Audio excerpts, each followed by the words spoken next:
Okay, ready? 1, 2, 3. Hold on now. Wait a minute, fellas. Wait a minute. I think it goes something like this. Whoa. 1, 2, 3, 4, 5, 6. Can somebody take these burdens off of me? Off of me. Can somebody take these burdens off of me? Off of me. Cause every time I turn around, there's something trying to keep me down. Can somebody take these burdens off of me? Off of me. Whoa, can somebody take these burdens off of me? Off of me. Can somebody take these burdens off of me? Off of me.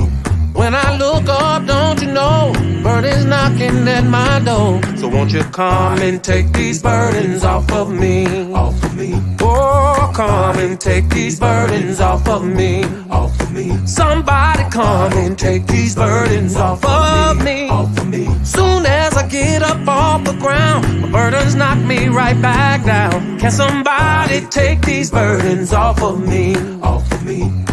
Somebody take these burdens off of me, off of me. Somebody take these burdens off of me, off of me.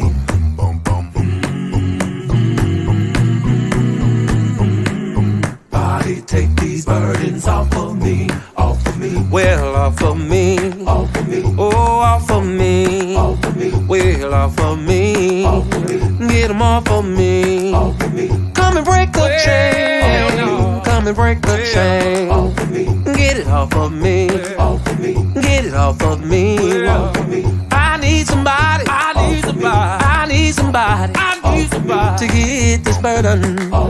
To get this burden. Can somebody take these burdens off of me?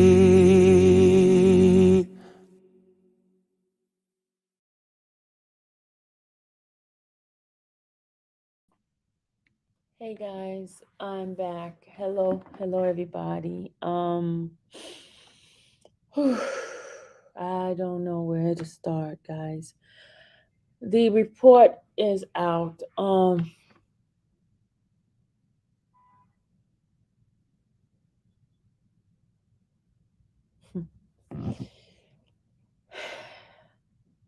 um when I first read the first part of this,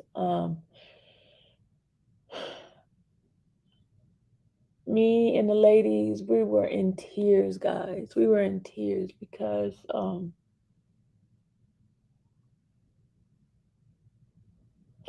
everything that we talked about, everything that we felt, continue to pray for Robert, y'all. It's totally different when you hear it from an actual doctor.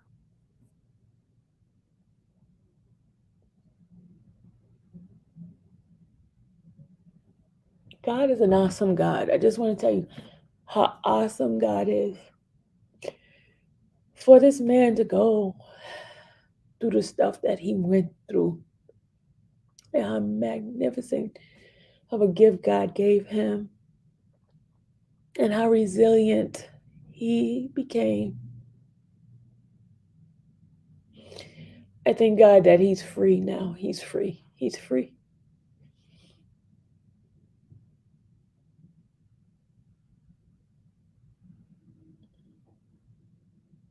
God answers prayers, guys. God answers prayers.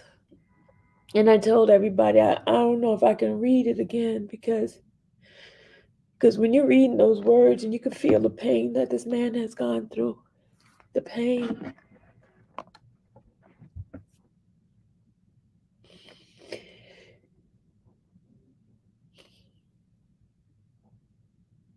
Guys,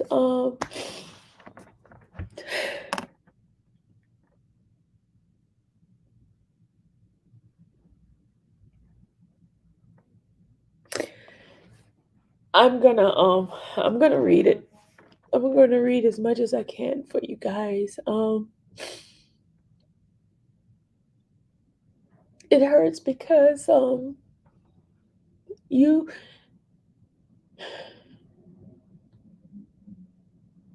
people don't understand that men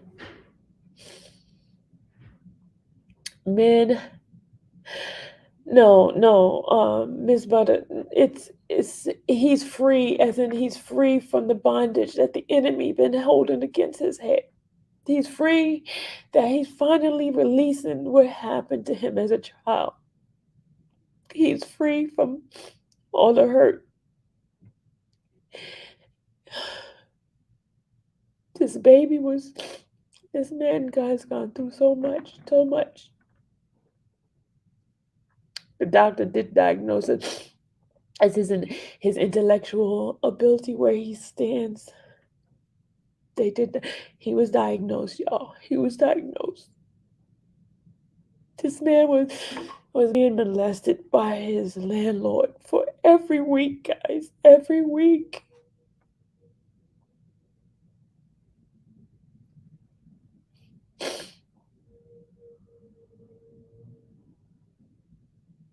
I know people don't understand why I'm crying.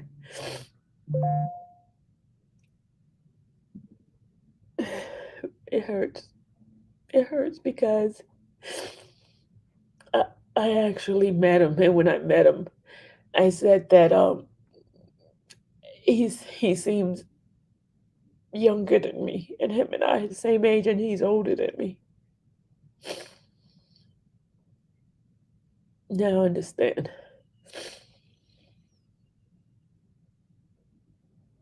I understand.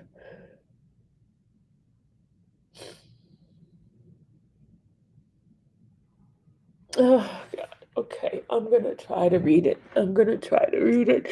I read it the first time and I broke down, but I'm gonna try to read it. I'm gonna try to read it as best as I can.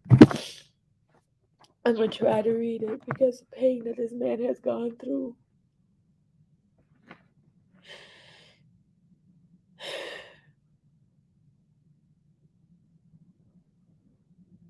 The stuff that they made that man do.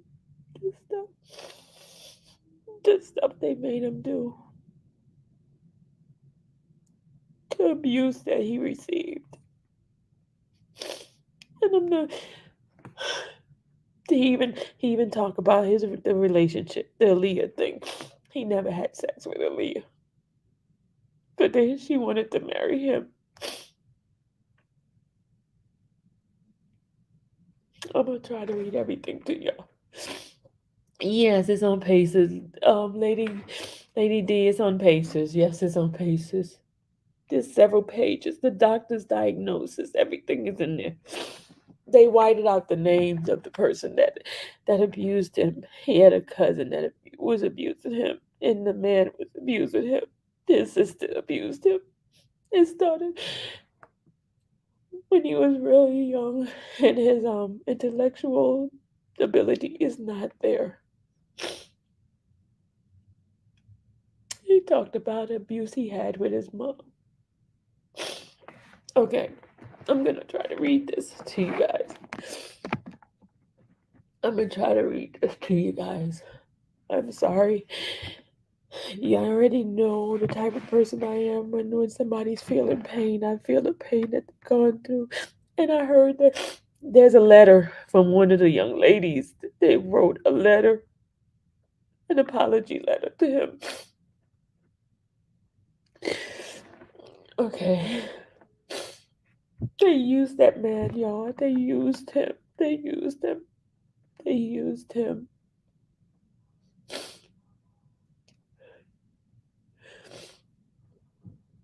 Yeah, wipe this person out, please. Get this person out of here. I don't give a crap.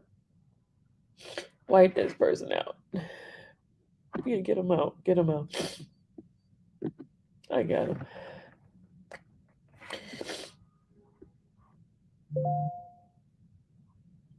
I'm gonna read it to you. I'm gonna read it to you.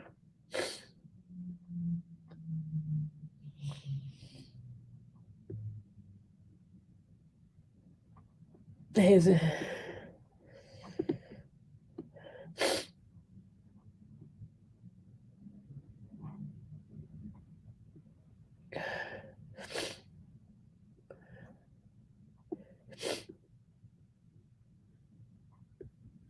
Yes, Angie. So many people failed him. So many people failed him. I'm gonna go ahead and start reading this.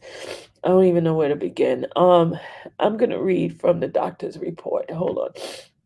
They redacted a lot of stuff. They took names out. They removed a lot of things from there. Hold on a second.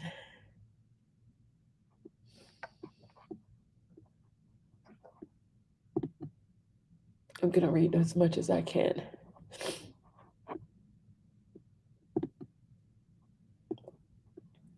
There's so many pages in here. I'm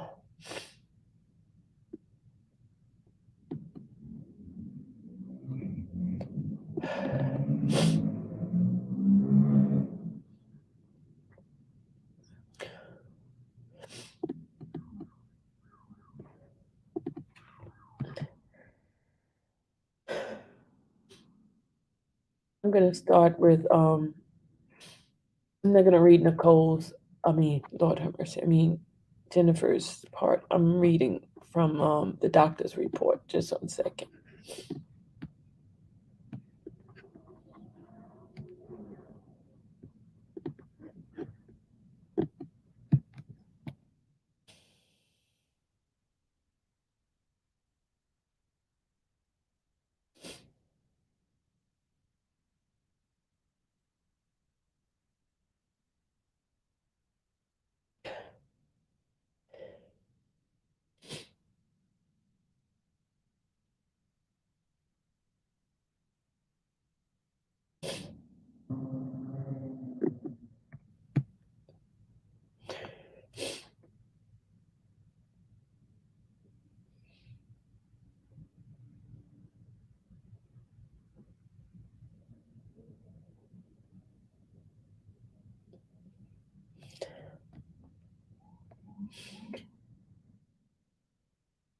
Okay. Dear Attorney Bonjean, mitigation report.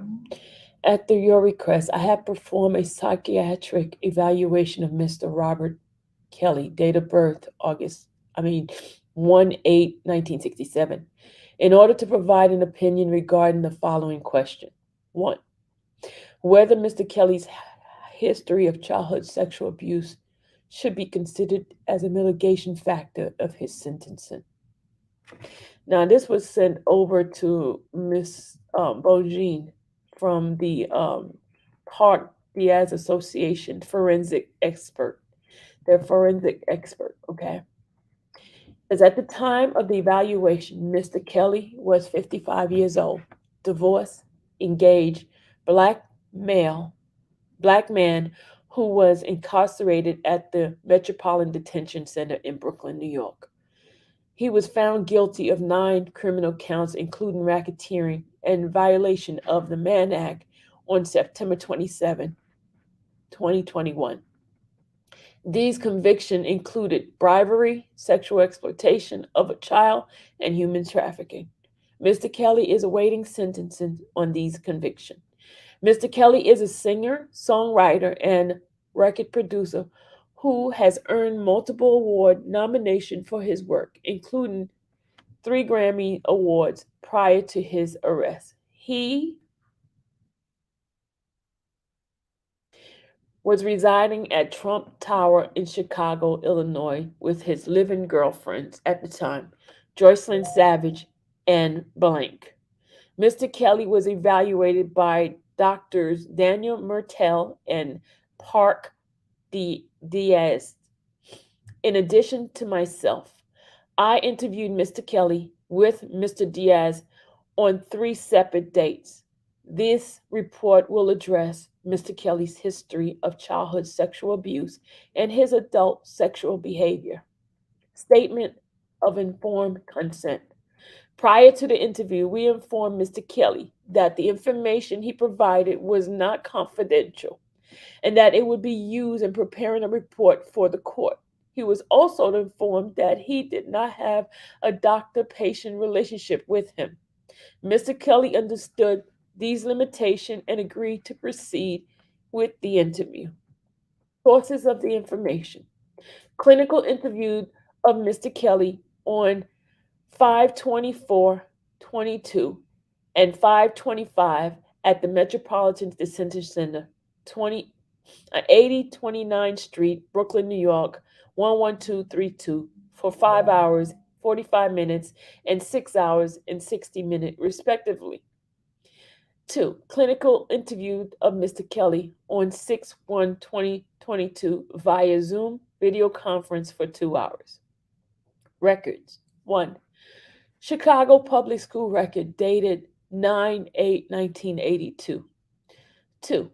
Federal Bureau of Prison medical record dated 1/15/2019 through 4/6/2022.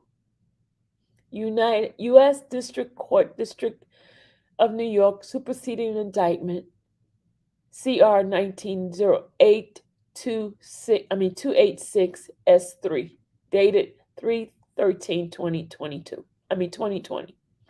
U.S. District Court, Eastern District, New York, verdict sheet, dated 9/27/2021. United States District Court, Eastern District, New York, memorandum law and support of the judgment of acquittal, dated 2/17/2022. Okay, these are record thing. I'm gonna just bypass this.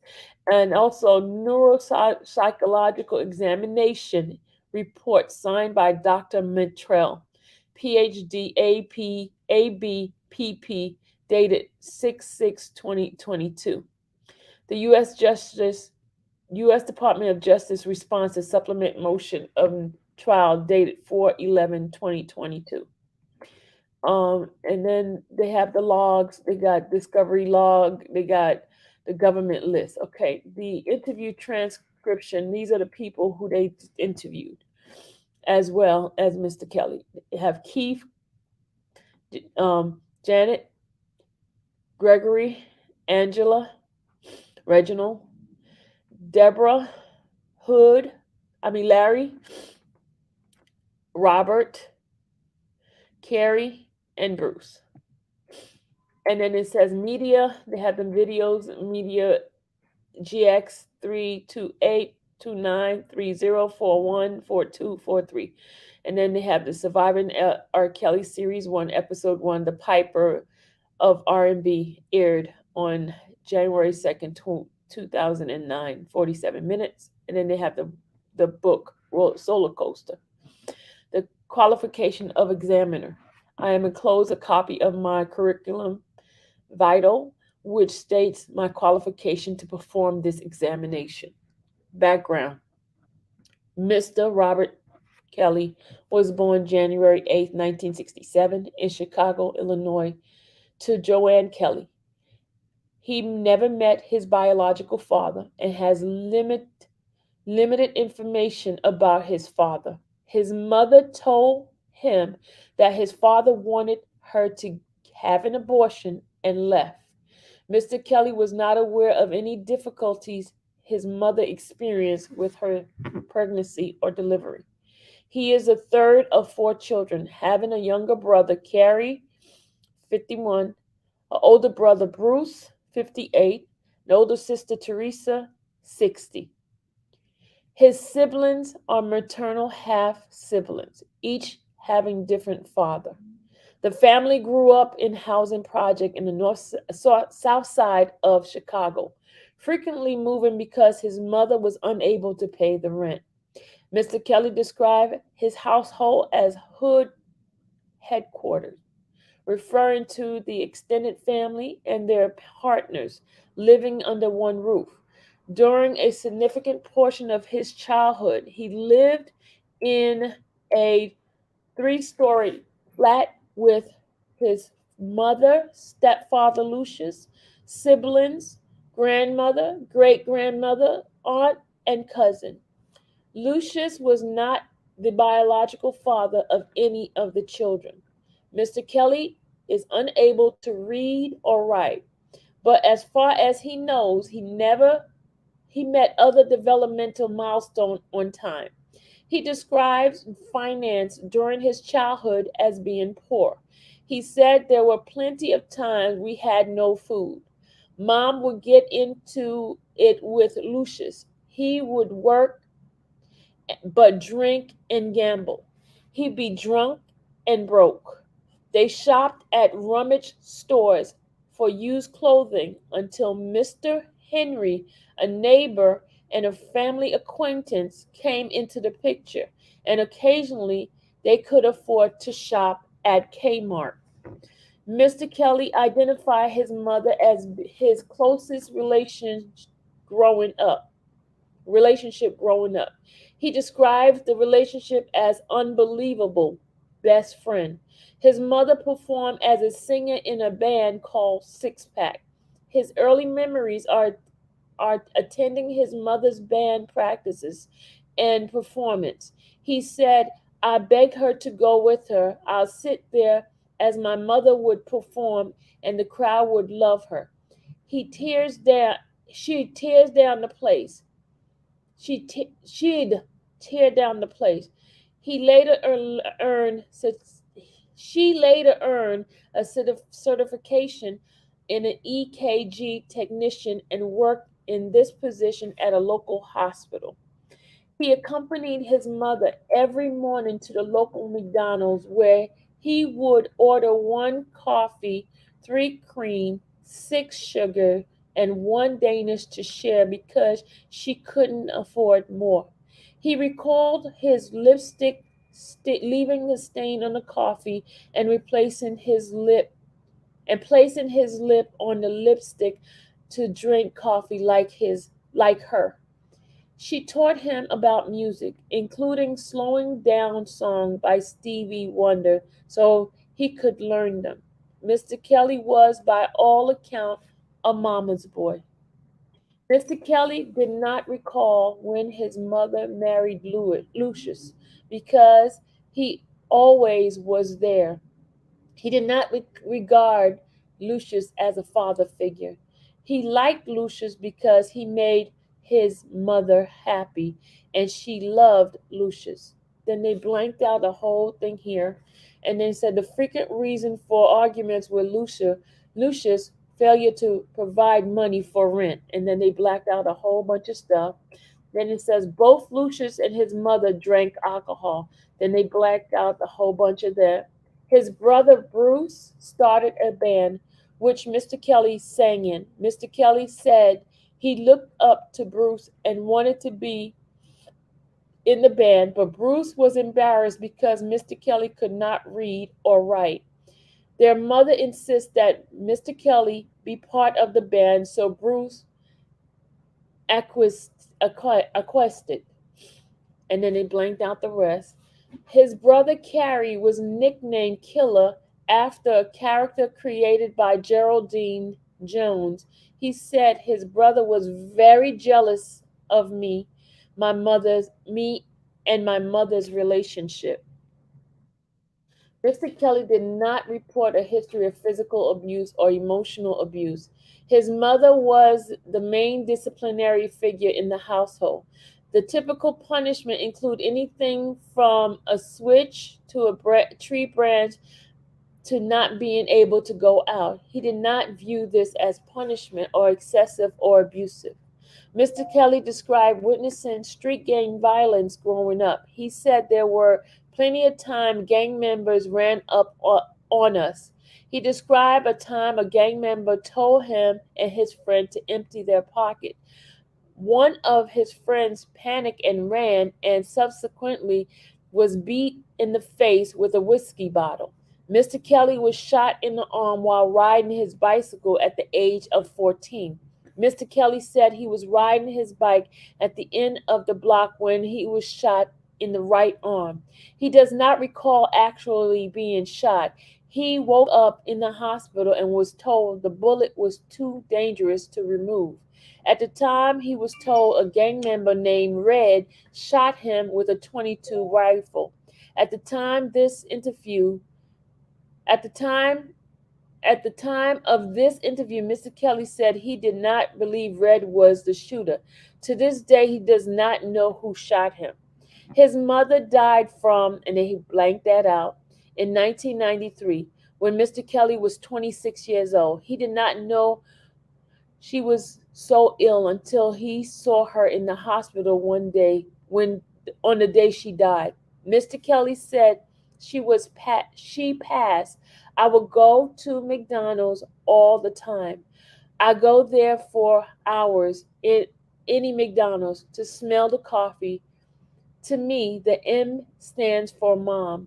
Going to McDonald is always being around my mother. He described the loss of his mother as the most tragic event of his life. History of sexual abuse. There was blank. That was blank. Blank. Blank. Blank. Blank. Blank. Blank. Blank. Blank. Blank. Blank. Blank. Blank. And then they give the history of education. His education. Mr. Kelly attended public school throughout his education. His learning difficulty, especially reading, was apparent early on. He did not receive special services or resources in school. He said he earned mostly F except for gym due to his learning difficulty. He was held back several times, remarking I was the only kid in the class with a beard. The last school I attended was Kenwood High School. Academy High School. He dropped out before completing his freshman year at the age of 17 or 18. He never earned a graduation equivalency certification. Mr. Kelly described his attempt to learn as hell. He said he can write songs off the top of his head but could not read a music note. I tried with my mother. She was trying to help me read. I get a headache, yawn a lot, my eyes would water, and I heard cluttered music in my head. His mother, Teresa, and Bruce all tried to help him learn to read. His stepfather took the written driving test for Mr. Kelly so he could earn his driver's license.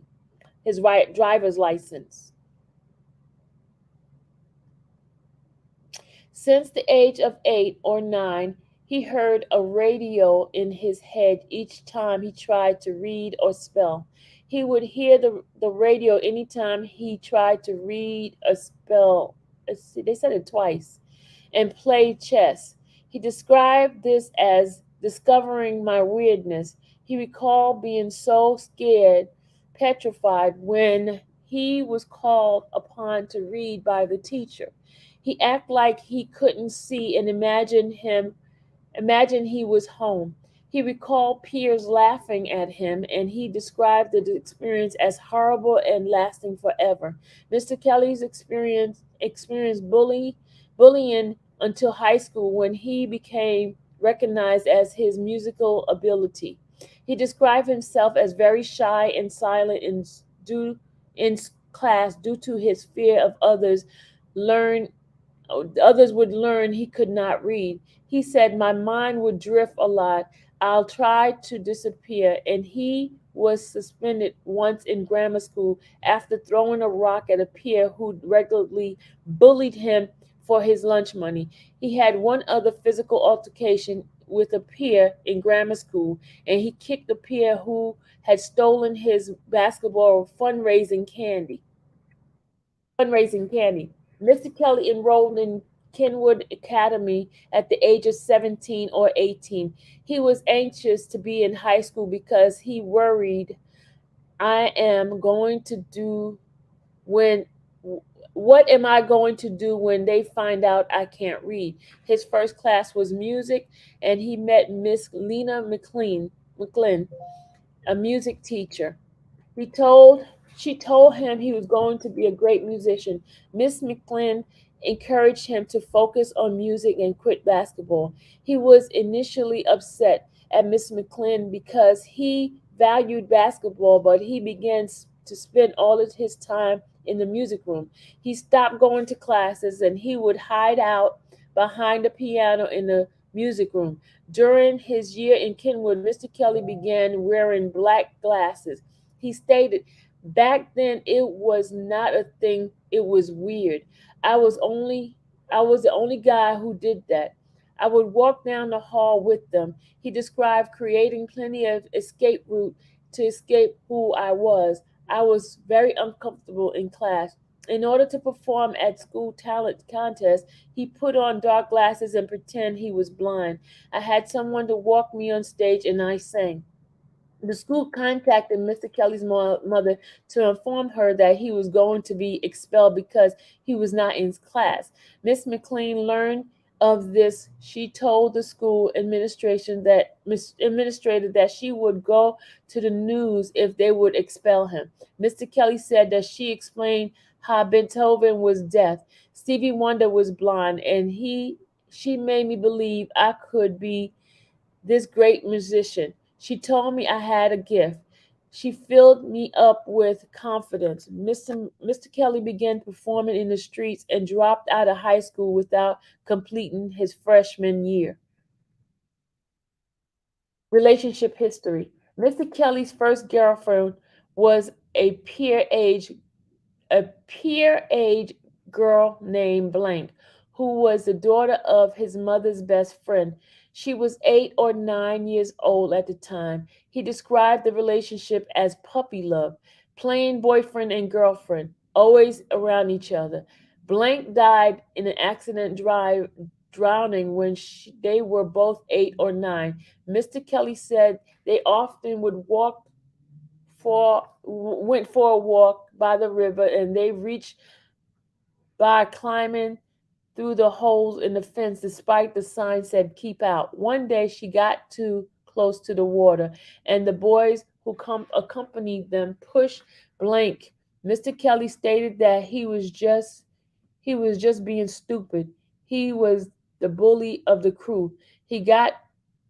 He'd go overboard sometimes. She got pushed in the river, and when Blank fell into the river, the children ran. Mr. Kelly stated, I can't swim. I was screaming. He described watching Blank's body move along the river current.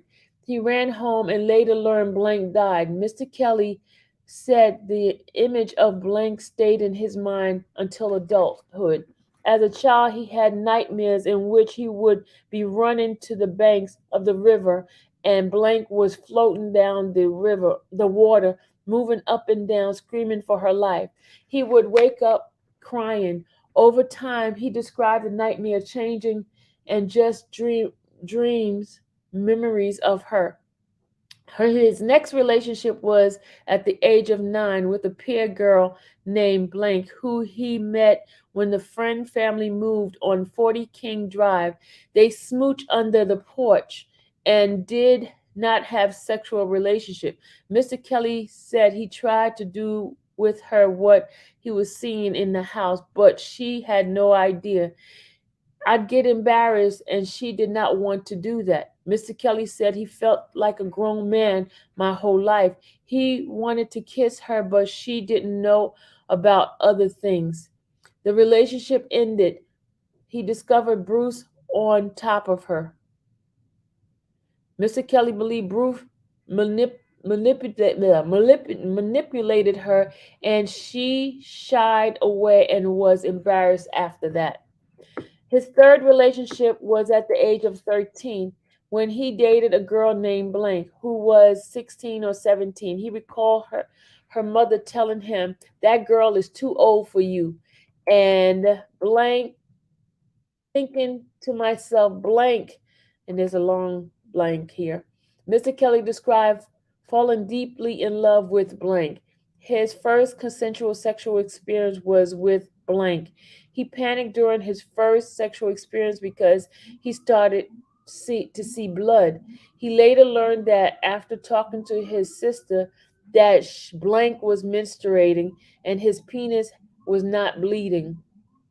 Mr. Kelly said he was turned off for a very long time and didn't have sex with Blank for some time. The relationship ended after 2 years because he fell out of love with Blank. Mr. Kelly began dating Blank when he was 17 and she was 15. They met much earlier at St. Louis Worth Grammar School. Um, Blank was one of the few students that would not laugh or bully him. She tried to help him read. Mr. Kelly was shy at the time, but later at Kenwood Academy High School, he began dating a relationship with Blank. He said, I'd be the oldest person in the class. She would always help me.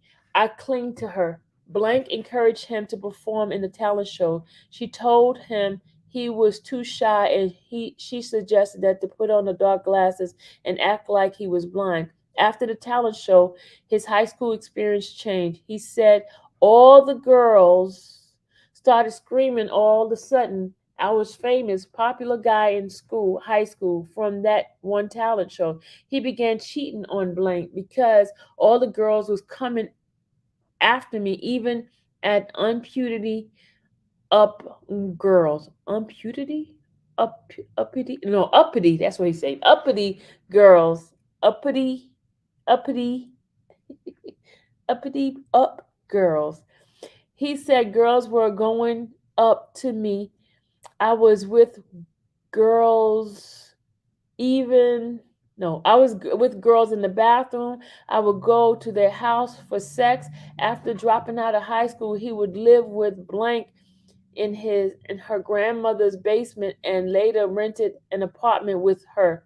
Blank ended the relationship because of his infidelity. Mr. Kelly said, I was so hurt. My mother said these things happen. You have to be honest with these women. He said he told women, including his wife Drea, that he loved to be with women, indicating his non-monogamous nature. At the age of 23, Mr. Kelly dated a 19-year-old dancer. He described the relationship as different because he told Blank that he was seeing other women and said, "What my mom says still works." To be real, she continued to see me, and he described he described Blank as a freaky as I was too, referring to the sexual behavior. They filmed their sexual encounter. Mr. Kelly said this was the first time he filmed a sexual encounter. He ended the relationship after 4 or 5 years after Blank wanted more exclusivity in the relationship. Mr. Kelly met Aaliyah at the age of 24 or 25. Aaliyah was 13 or 14, was the niece of Barry Hankerson, Mr. Mr. Kelly's account manager. He was introduced to Aaliyah by Mr. Hankerson, who asked Mr. Kelly to help her musical career. Mr. Kelly spent 2 years working with Aaliyah to help produce her. During the time, her mother, Diane, frequently accompanied Aaliyah to meet with Mr. Kelly. Mr. Kelly described spending time together with Aaliyah and Diane. Then they blanked that out, y'all. This, according to Mr. Kelly, led to an ongoing conflict between him and Diane. He said that Aaliyah wanted to travel to Chicago to continue to work with him. This led to a conflict between Aaliyah and her mother. Aaliyah eventually traveled to Chicago against her mother's wishes. Mr. Kelly saw Aaliyah in Chicago, which continued to cause conflict between Aaliyah and her mother. He said she wanted to get married, and he described the feeling like he was in trouble because she was already in Chicago, which was against her parents' wishes. He told her if they married, she had to go home, and they married at a hotel in Chicago. Then she went home. Mr. Kelly said the marriage was annulled 3 days. Mr. Kelly said he never had sex with Aaliyah. He said that the relationship would have been different, progressed to sexual if Aaliyah was older. When Aaliyah returned home, she phoned Mr. Kelly. He said they were both crying on the phone. The phone call ended when Aaliyah's parent hung up the phone, and the was that was the last time Mr. Kelly spoke to Aaliyah. Mr. Kelly began dating Andrea Dre, who was 7 years younger after she auditioned as a dancer for him. He was hired. She was hired as his choreographer. They began a sexual relationship which developed into a dating relationship. He described the feeling more comfortable with her, and it wasn't just sex. He continued to see other women. Blank, it's a whole bunch of blank lines here. He grew closer to Drea, and Mr. Kelly stopped seeing other women and asked Drea to marry him. They married in 1996, and they had 3 children, and they blanked the kid's name, right? The marriage ended in divorce in 2009. Mr. Kelly said the marriage ended because Drea wanted to pursue her career in dancing, which was something they had discussed prior to marriage. Mr. Kelly said Drea had agreed to be a housewife and raise the children prior to their marriage. Mr. Kelly has been estranged from his children for several years. He attributed to the conflicts with Drea and subsequently polarization of the children. Then he blanked a whole bunch of stuff. Then he said there was one incident in his relationship history in which he got into it with a partner. This incident involved a girlfriend who hit him. In response, he grabbed her and pushed her to the door. And he said neither person was injured and the police were not involved. At the time of this evaluation, Mr. Kelly was engaged to Joycelyn Joy Savage. He met Joy at his performance in 2015. Joy was 19 years old at the time and had won tickets to sit on stage during one of his performances.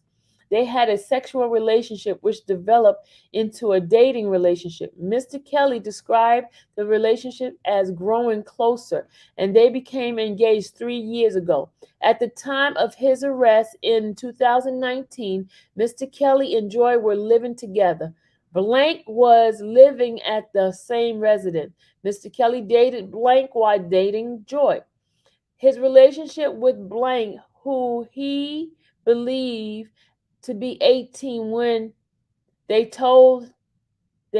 met, ended in 2019. Mr. Kelly said Blank had an ID indicating that she was 18 when they met. Years later, she admitted to Mr. Kelly that she was 17 years old. In 2019, Mr. Kelly stated Blank flipped and left, referring to conflict between the three of them after his arrest.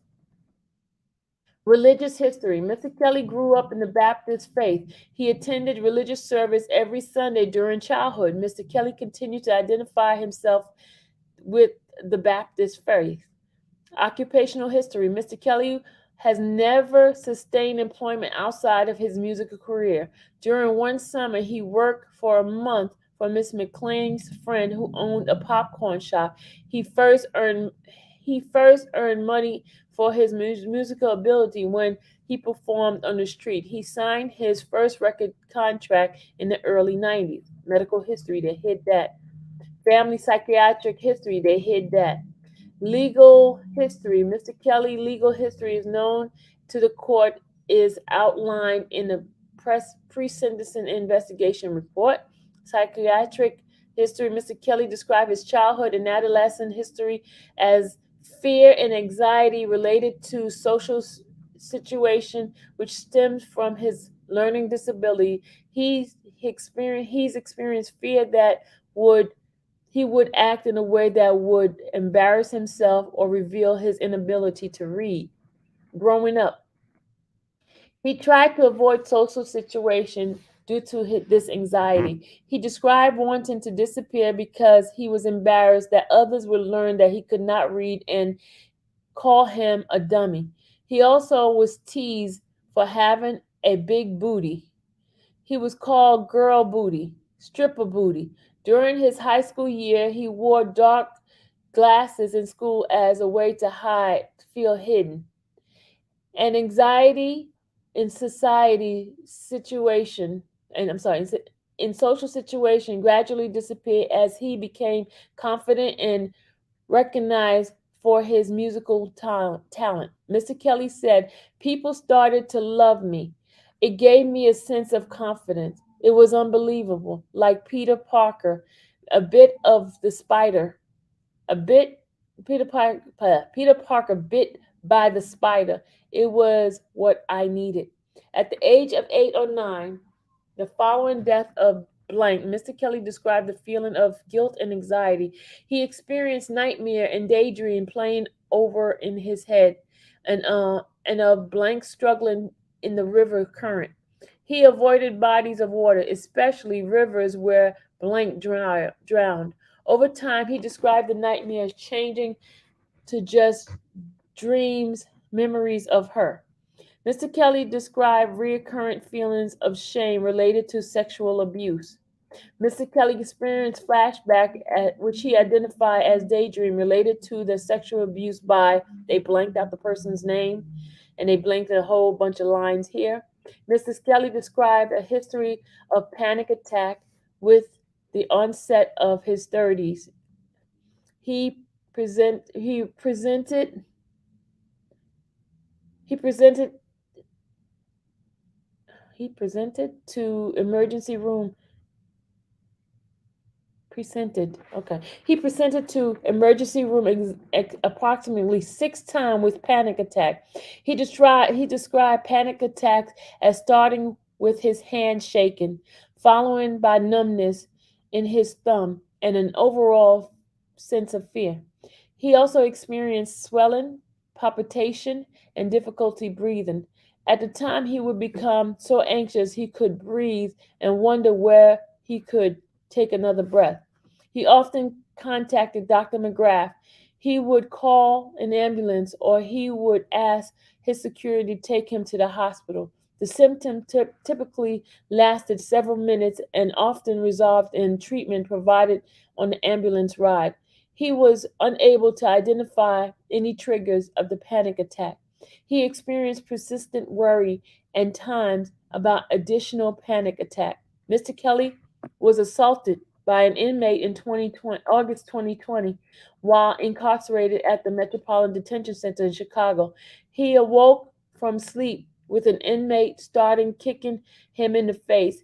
He sustained a rib fracture and bruise from the assault. Mr. Kelly described an onset of the following symptoms within days of the assault: flashbacks, nightmares about the event, persistent feeling of fear, hyperventilating, exaggerated, startling response, belief that no one could be trusted, and efforts to avoid reminders of the assault. He continued to experience these symptoms to date, but with less frequency and intensity. Mr. Kelly has never been psychiatrically hospitalized.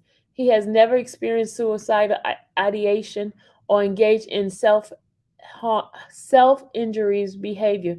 He did not report a history of persistent depression, mood swings, or hallucination. There's a whole bunch of blank here. Sexual experience, sexual history. Mr. Kelly identified his sexual interest as heterosexual. Mr. Kelly rated himself as one of Kinsey scale.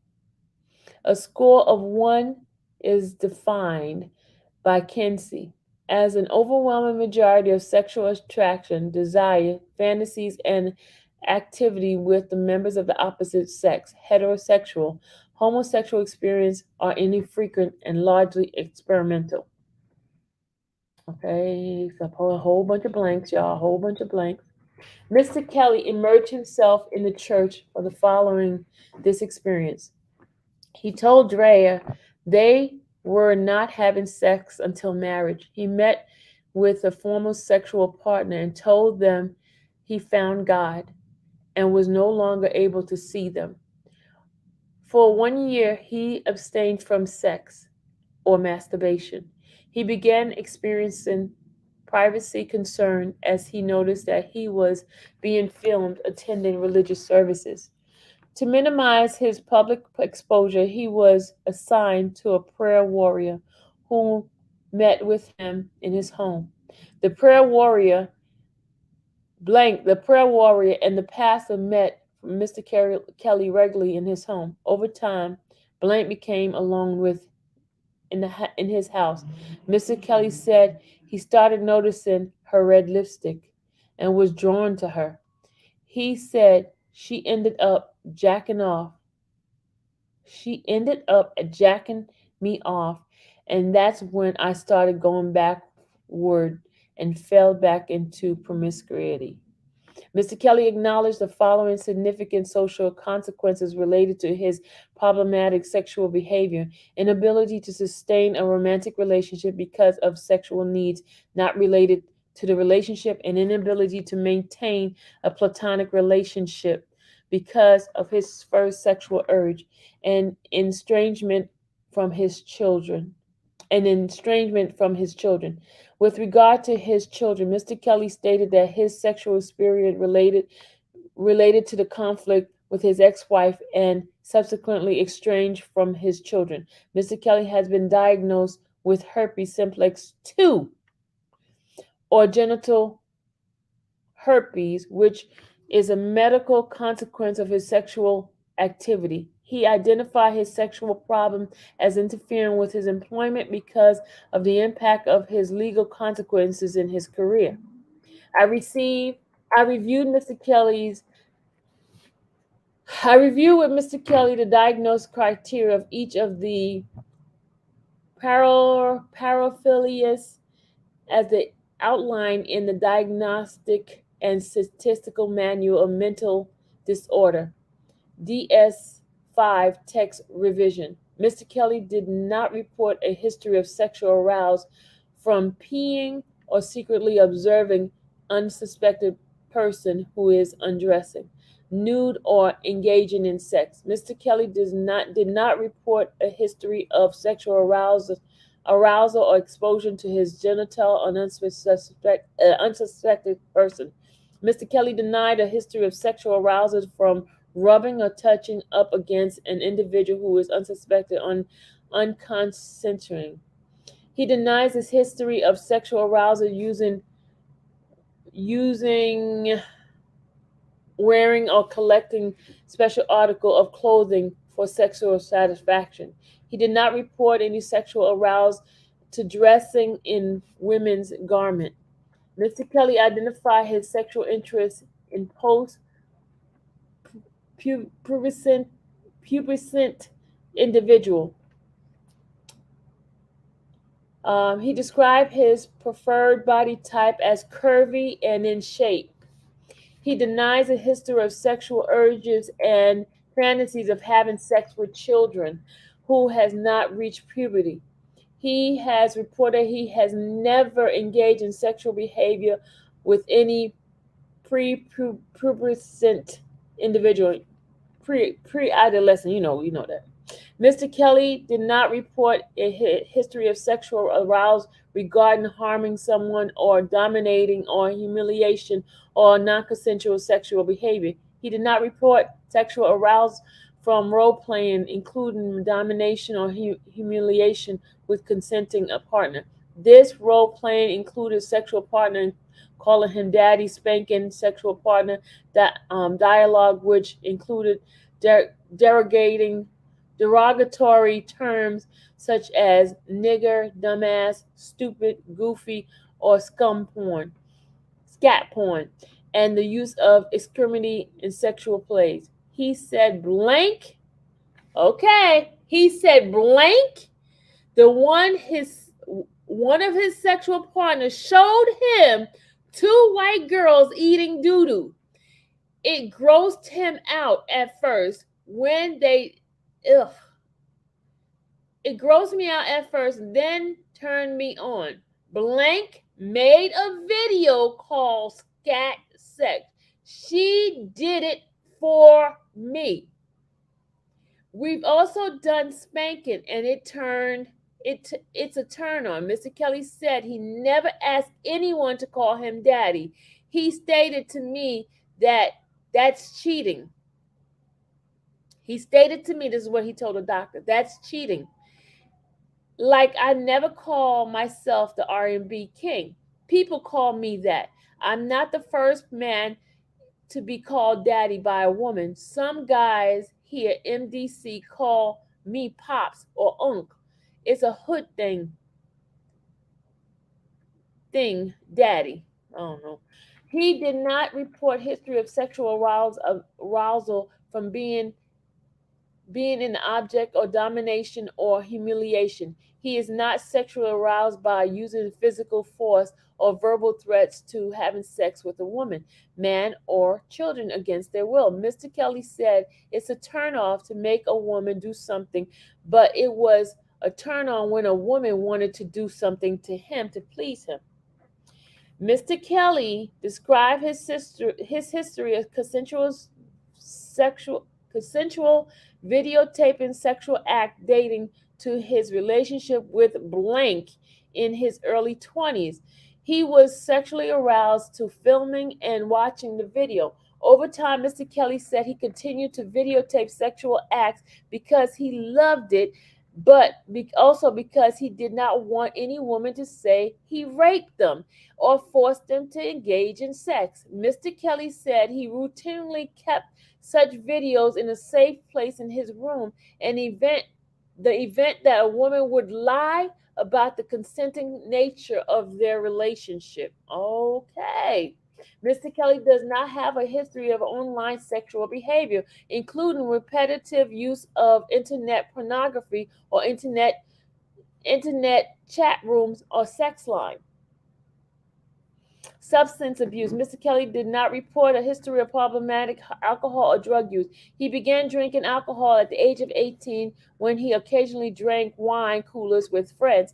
He had his first shot of Hennessy with his mother to dissipate the anxiety they both experienced flying. He never drank daily and had difficulty cutting down his alcohol use, or had he's never drank daily or had difficulty cutting down his alcohol use. He used cannabis approximately 7 times in his life. He denied using illicit substance. Current medication. Mr. Kelly was not prescribed any psychiatric medication at the time of the evaluation. Mental status examination 5/25/2020. Mr. Kelly was 55 years old, who appeared his reported age. He was seated in a wheelchair, which was powered by his hand. He carried a notepad in his lap, and he was dressed in a brown correctional scrub.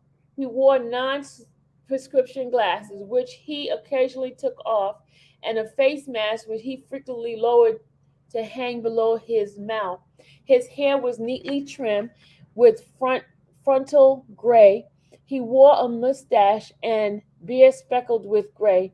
He had visible tattoo words on his forearm, bilateral. His speech was normal, his rate and rhythm. His eye contact was good throughout the examination. He described his mood as frustrated. Mr. Kelly demonstrated full range of emotional expression.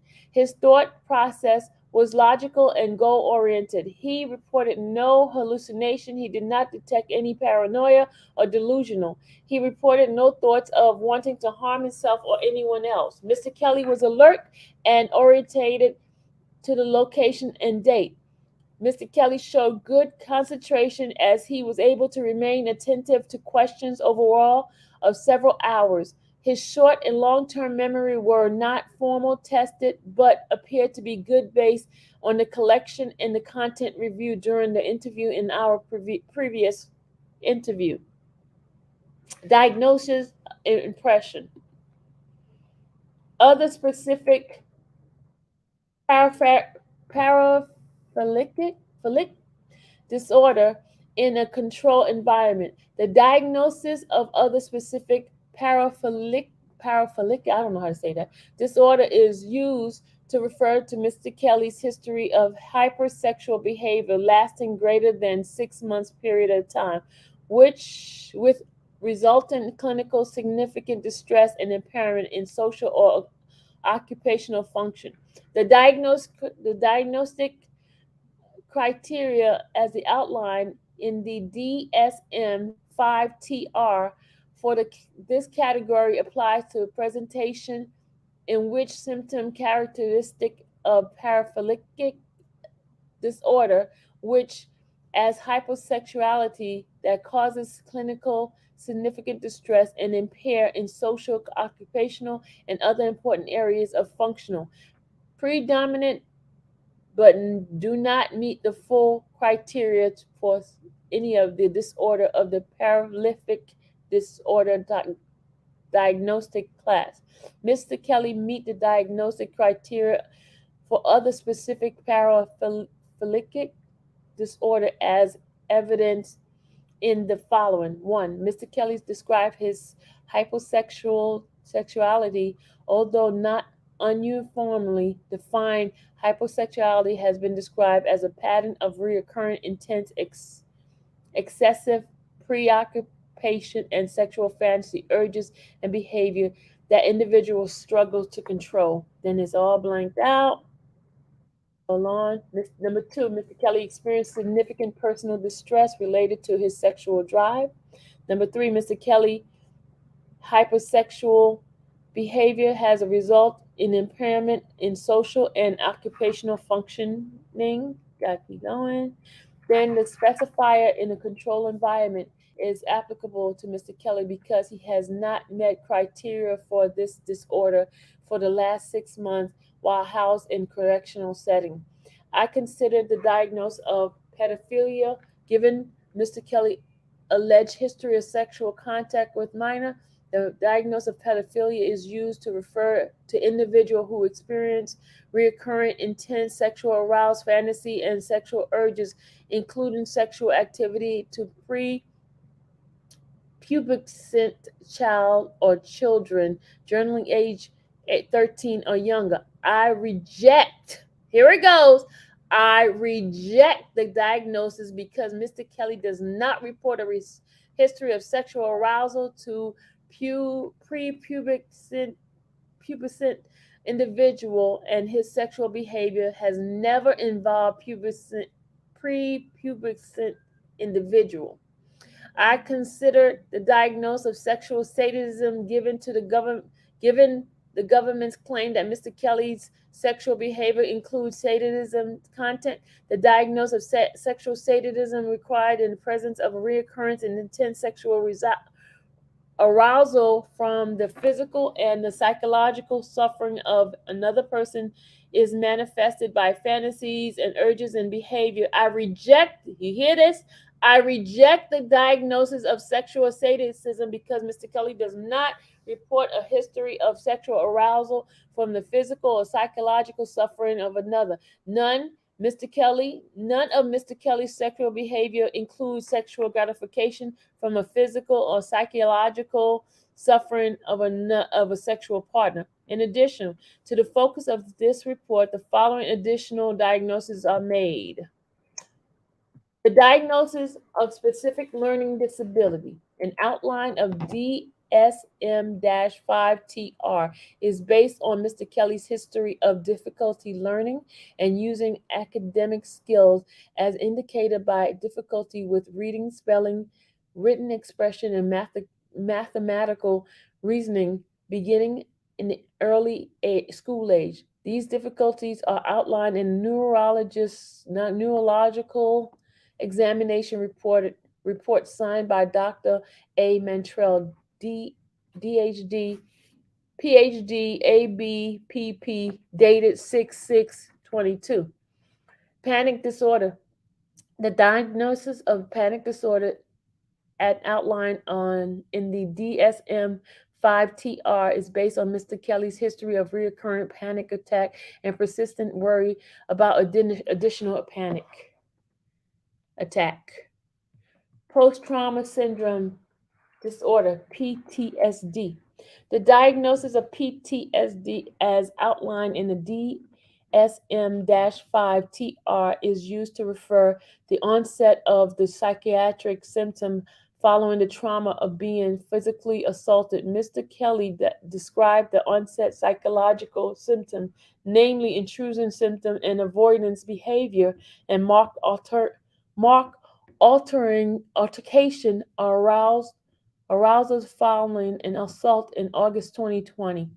Mr. Kelly described early traumatic experience, including childhood sexual abuse and the death of a childhood girlfriend, blank, which also produces a psychiatric symptom, including nightmare, intrusion symptoms, and avoidance behavior. Mr. Kelly did not experience symptoms related to these trauma in adulthood. Okay. Social anxiety disorder in full remission. The diagnosis of social anxiety disorder, as outlined in a DSM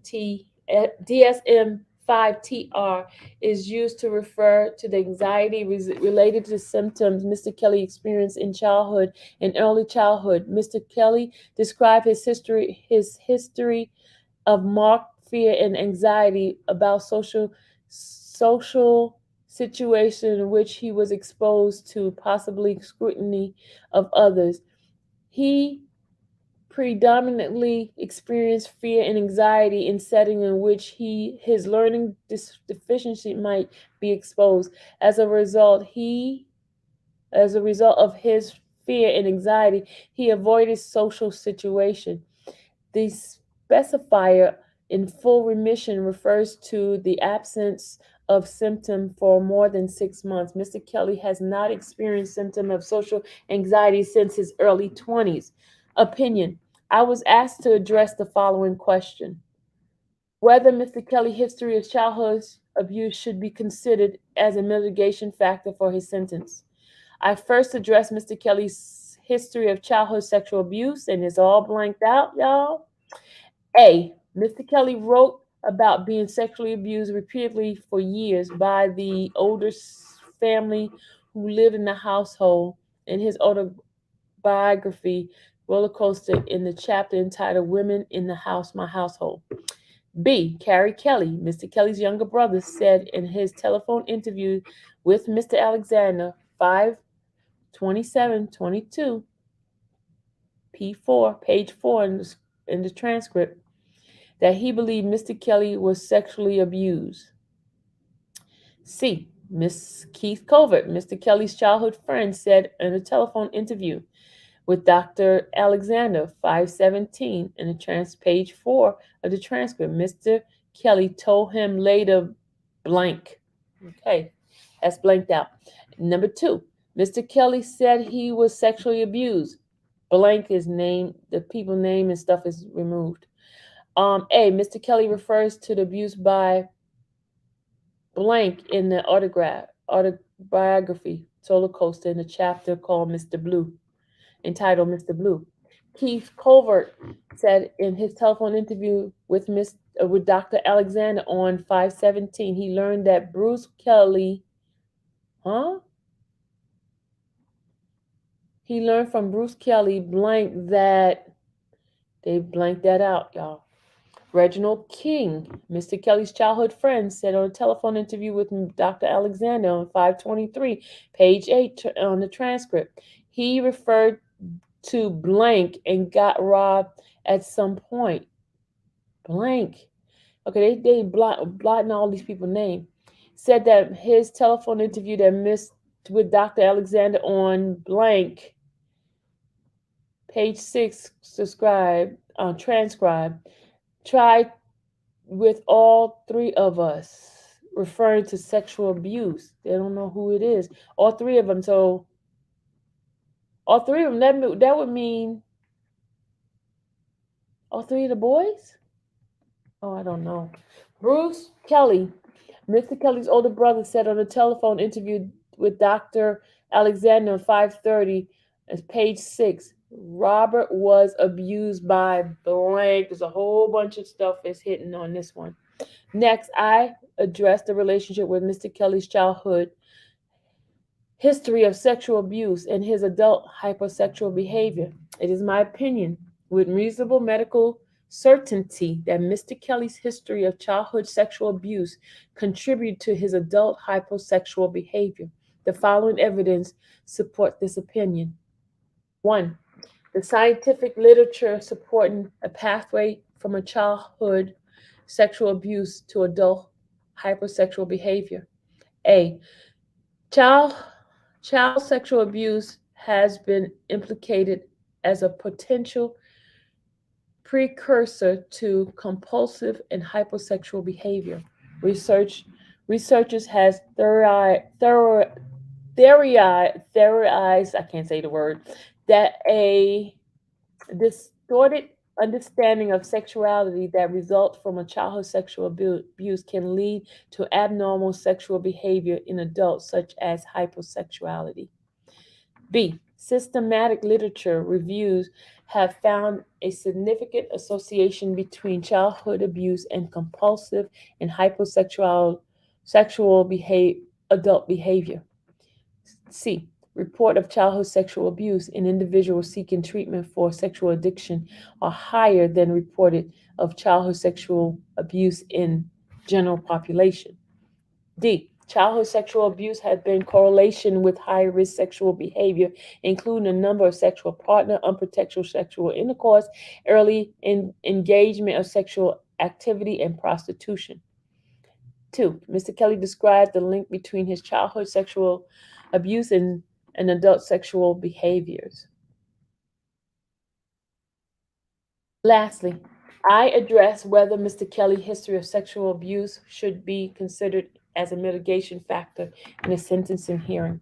It is my opinion, with reasonable medical certainty, that Mr. Kelly's history of childhood sexual abuse is consistent with the definition of mitigation factor as any fact or circumstances that lessen the severity or culpability of the criminal act. The following evidence support this. Mr. Kelly's history of childhood sexual abuse represented a hardship or circumstances that was out of his control. 2. This hardship has been described as in the scientific literature as contribution to adult hyposexual behavior. 3. Mr. Kelly adult hyposexual behavior were factors of his criminal conviction. And this is Dr. Renee Sorrentino, MD, clinical assistant professor, Harvard Medical School. Okay, that's that part. There's more. Hold on, guys. The other part is when they talk about the landlord. Hold on a second.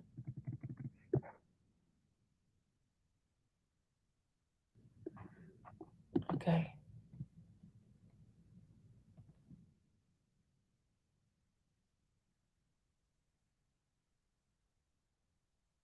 Hold on a second. I gotta get it for you.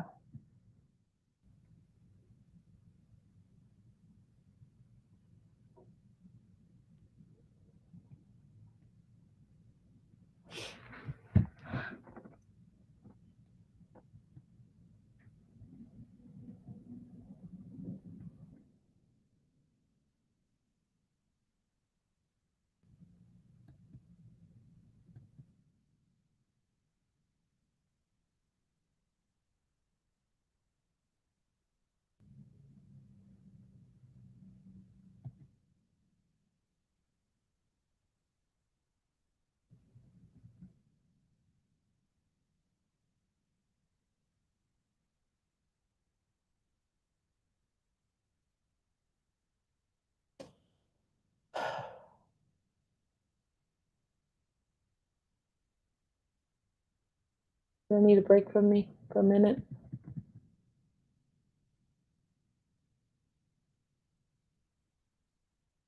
There's so much to read. Hold on a second. Let me go get the other part.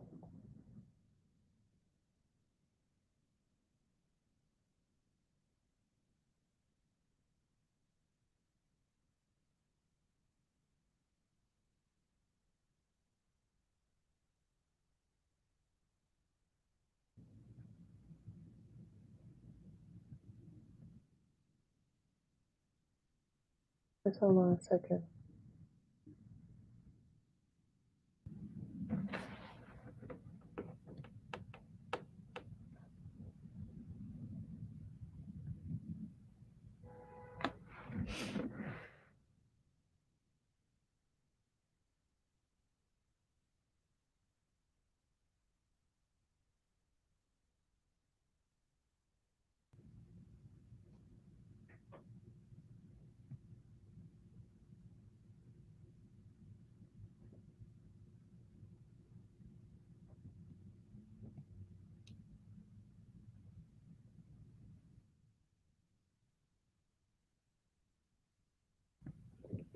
Okay, we're gonna go here. We're gonna read Jennifer's thing. I was trying to get the other stuff first. There's a lot of stuff to read. Hold on a second.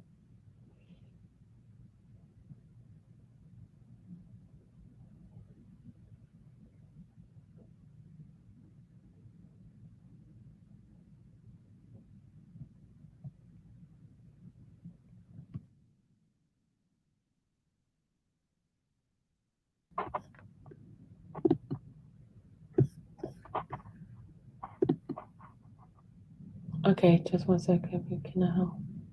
Oh, I was looking for the one that we read earlier, y'all.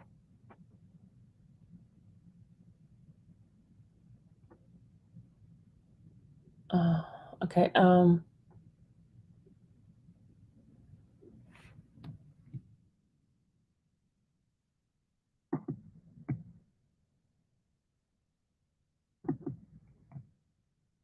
Hold on, y'all. Hold on a second. I'm gonna go here. Hold on. Let me go ahead and read what Jennifer sent to the judge, and then I'll go on with the rest. Okay. There's a lot of pages. Hold on a second.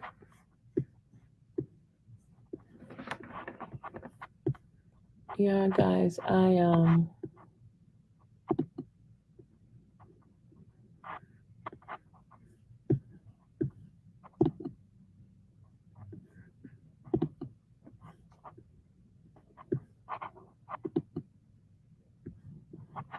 Okay. Hold on a second.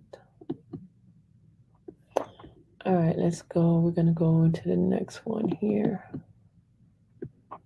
Let's go. Which one was this one? See this one. It is exhibit.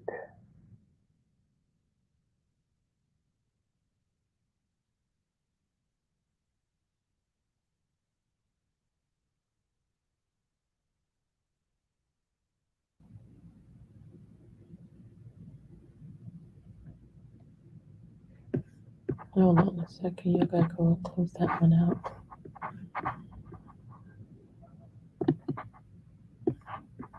What's this one?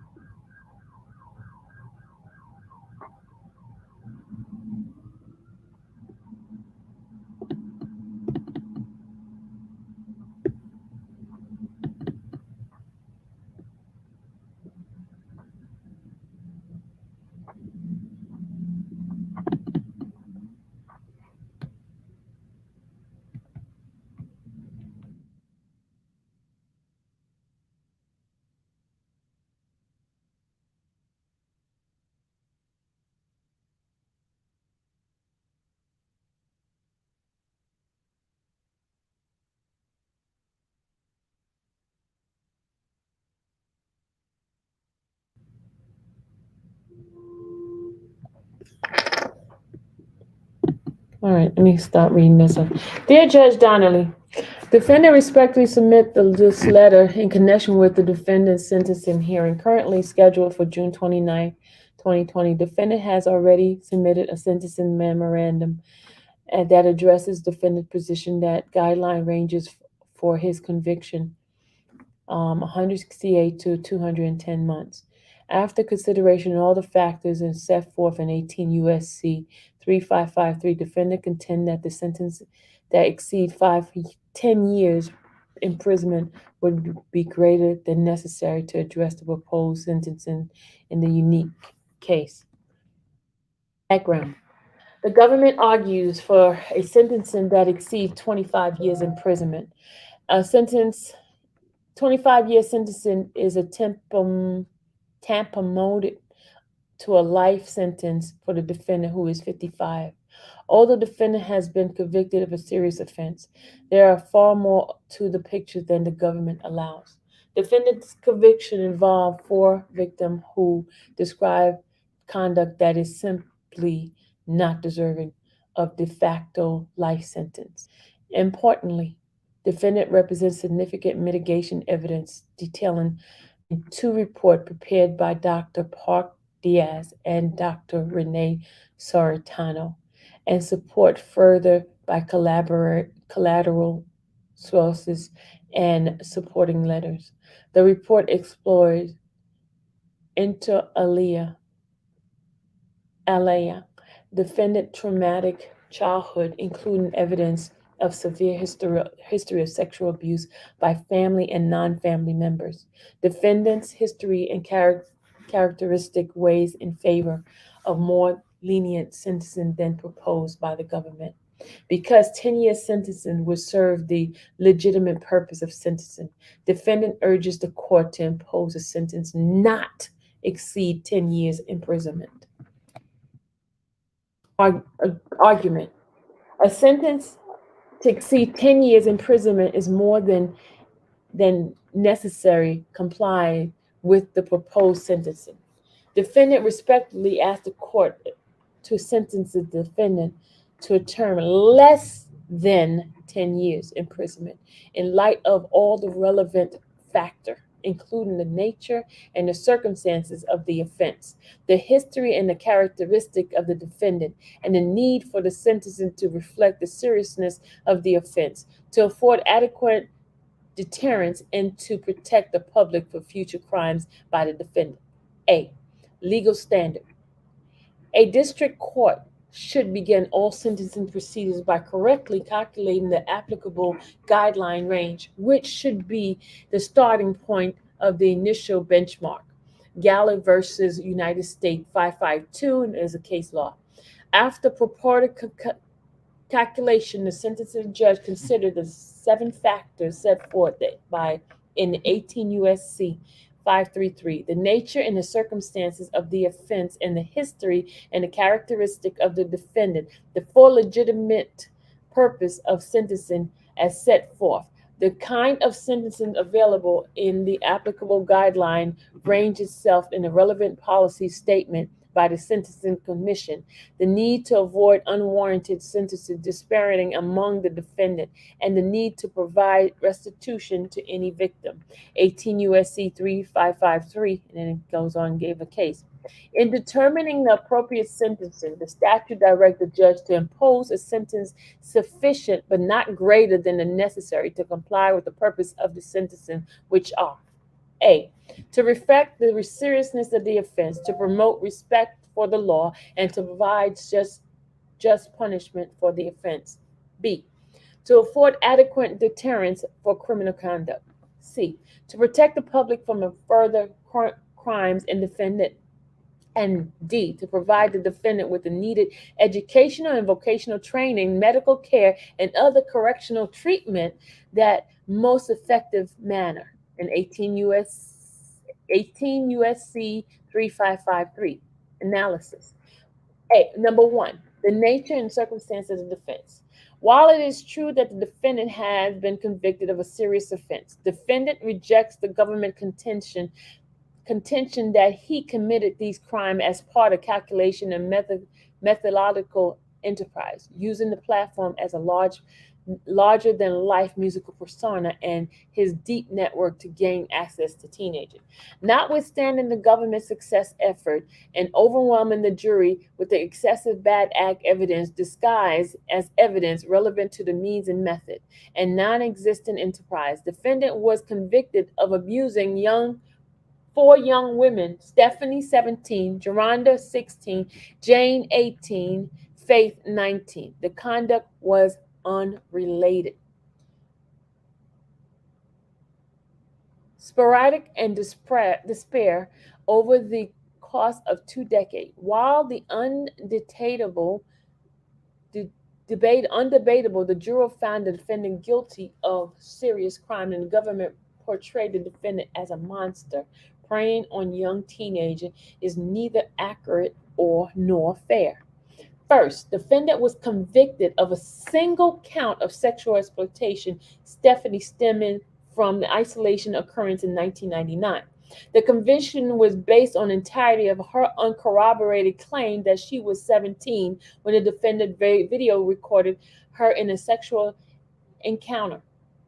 Although the government emphasized that the recording in her although the government emphasizes the defendant provided his phone number to Stephanie when she was 16 at the McDonald's in Chicago, go, there is nothing in the record reflecting the defendant spoke to Stephanie, knew Stephanie's age, or pursue her.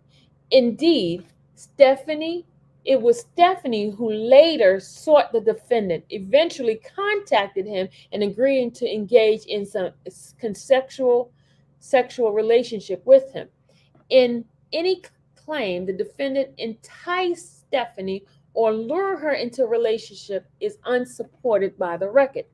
Although young Stephanie was not a minor under Illinois law, and her sexual act with the defendant were legal. Even she showed regrets. Defendant, even if she now regrets them, she had a better understanding of her own vulnerability as a young woman. The offense of a recording a sexual act with a consenting 17-year-old is serious one. No one is continuum of production of child pornography offense. Unique circumstances in this offense are particularly egregious, as it did not involve an act of a child's sexual abuse or an act of coercion or violence. Secondly, defendant was convinced in a separate racketeering act related to Geronda, who claims she was 16 when she commenced a sexual relationship with the defendant. Defendant's conviction for conducting direct at Geronda are serious and carry severe penalty, do involve claims of child sexual abuse. That said, defendant forced labor conviction related to Geronda is highly tenuous. As an argument, extensively in defendant's Rule 29 motion, the fact that the jury returned a verdict the government's favor on this count is likely the result of being overwhelmed by the excessive bad evidence and not because the government evidence is an isolated act of oral sex following by a physical assault and compelling evidence to forced labor. As far as forced labor offenses go, this is simply not serious one, primarily because it's not forced labor. Unlikely true forced labor victim, Geronda was not living in a condition of servitude or threatened with physical violence to keep her in position of prostitution or domestic servants. Having nonetheless been convicted of forced labor, defendant faces the severe penalty of the offense, but the conduct cannot be squared with the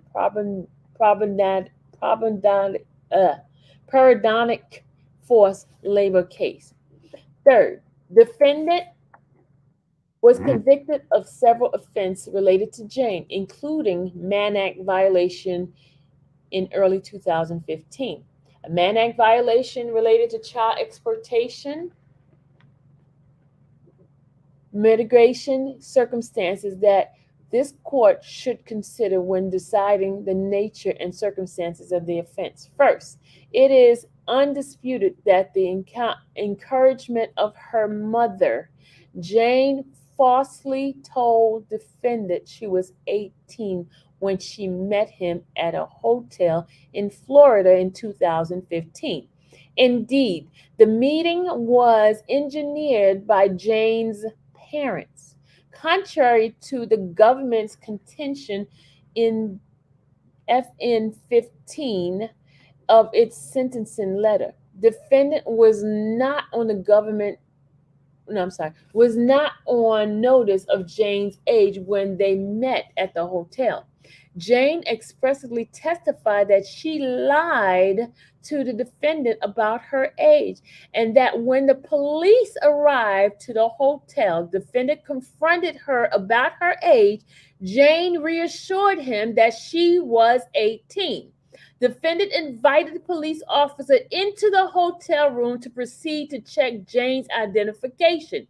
Either Jane poses the fraudulent identification or the police could not do math. Either way, the police went about their business after confirming that Jane was 18 of age and defendant was none of the wiser. It is difficult to follow the government contention that this incident put defendant at notice that Jane was 17 years of age. When police officer came into his room, checked Jane's ID, and left her there apologizing for the intrusion. As argued extensively in Rule 29 motion, defendant invited Jane to California with him understanding the mistake belief that she was 18 years of age. There was no no inducement of any kind on the part of the defendant. Rather, it was Jane's parent who shamelessly and illegally pushed their daughter into a sexual relationship with defendant. Defendant maintained his conduct violated no law. The jury said otherwise, but the nature of the characteristic of this offense are mitigating given that the defendant was duped into believing that Jane was as a consentant adult, and therefore no hint that the defendant used coercion or force in connection with the Mann Act violation. As to the Mann Act violation and child pornography offense related to Jane and defendant's second trip to California in 2015, the nature and the circumstances of the offense are mitigating. In late 2015, Jane and defendant were in a legal relationship in Illinois, a relationship her parents condoned. When Jane was a month or two shy of her 18th birthday, the couple traveled to California in connection with defendant's performance schedule, where they engaged in consensual sexual activity. Defendant apparently video recorded one of those sex acts. The sexual activity, while legal in Illinois, was illegal because California age of consent is 18. The filming of the sexual act was illegal under federal rule because Jane was not yet 18. Defendant faces severe penalty for these offenses, but the circumstances are not overtly aggravated where they did not involve coercion, violence, threat, and violation. Hold on a second. I'm getting a call, y'all. Hold on. Let me tell these people stop calling me. Hold on, y'all.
Sorry, guys. Let me go back to reading. I apologize. You know how it is, people calling you. Hold on a second. Y'all, how do I go back to where I just was reading? You see what happened when some folks mess with you and remove you from your spot? Hold on, y'all. Who knows how to use this daggone freaking... Oh, okay. I found it. I found it. I found it. I found it. I found it. I was gonna ask, do anybody know how to use this and move down? Okay, okay. Okay, let's go down. Okay, let's go. When Jane was a month or two shy of her 18th birthday, the couple travels to California in connection with the defendant's performance schedule, where they engage in consensual sexual activity. Defendant apparently video recorded one of those sex acts.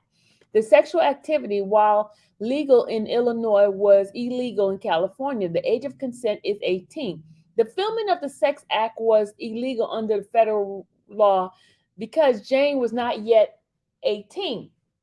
Defendant faces severe penalty for those offenses, but the circumstances are not overtly aggressive, aggravated,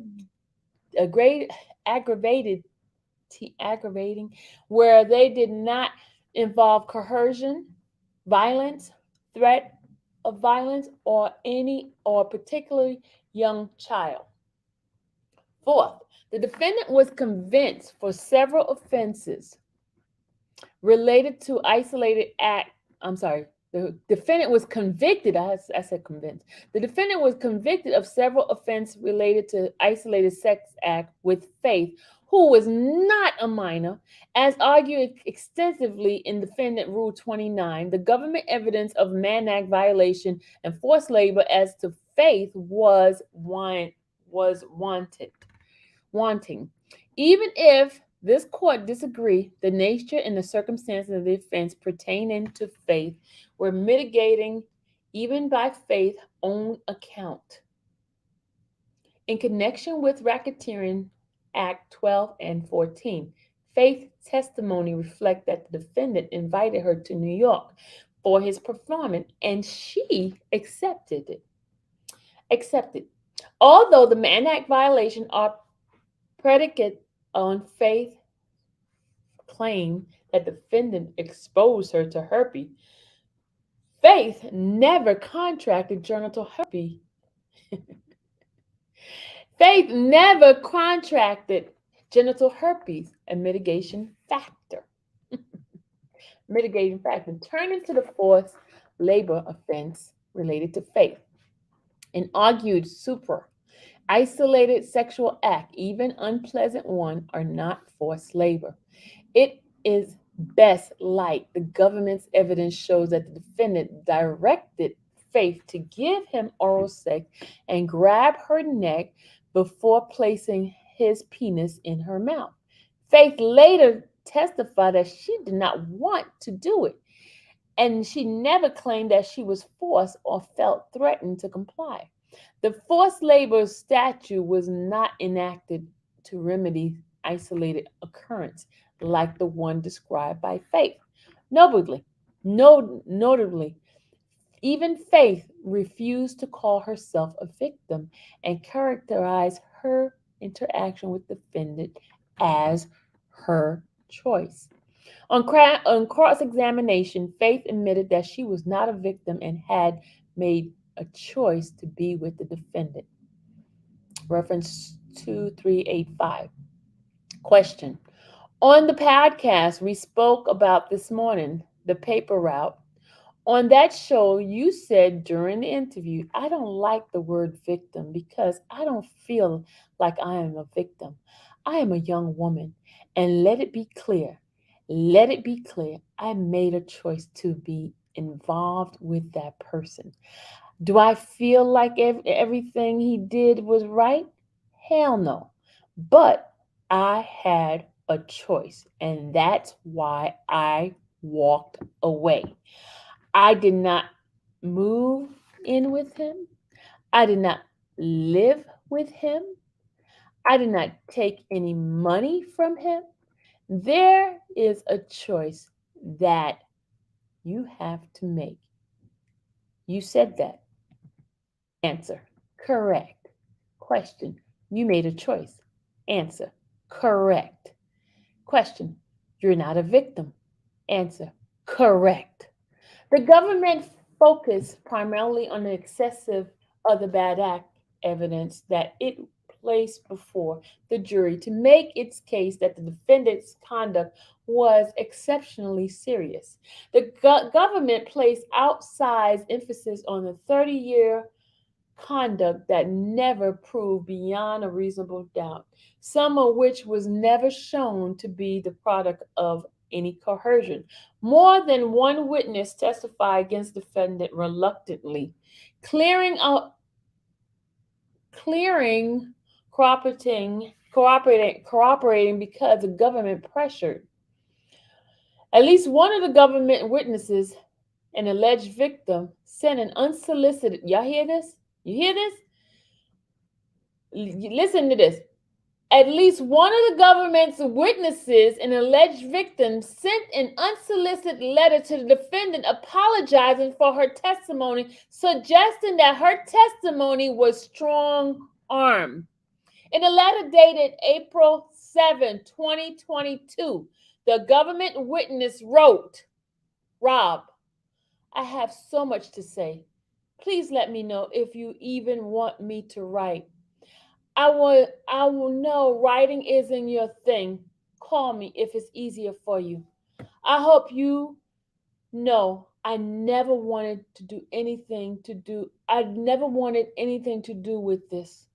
I even paid a lawyer to try to avoid it, but I was threatened. It kills me every day. Love, your ride or die. P.S. I hope you know I would never want to do anything to hurt you. My hands were tied and they backed me in a corner. I tried to send a birthday card, but it was returned because the envelope was purple. I hope to hear from you. I'm lost without my best friend.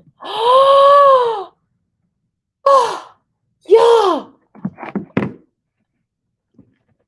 Wait. Wait, wait, wait, wait, wait, wait. Hold on. Y'all, hold on. Hey, whoa. Y'all, do you remember somebody recently was saying they wanted their best friend? Bree, there you go, Bree. There you go. Bree, remember when I read? Bree, you remember that? Y'all.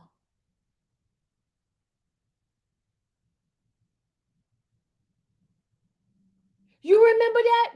Bree, remember me reading that? Remember, y'all? Y'all, I'm sorry, I'm having a private conversation with my folks. I'm having a private conversation with my folks. Y'all, I probably need to get off and go in my little back room and have my conversation. you, y'all remember that? Good. You remember that?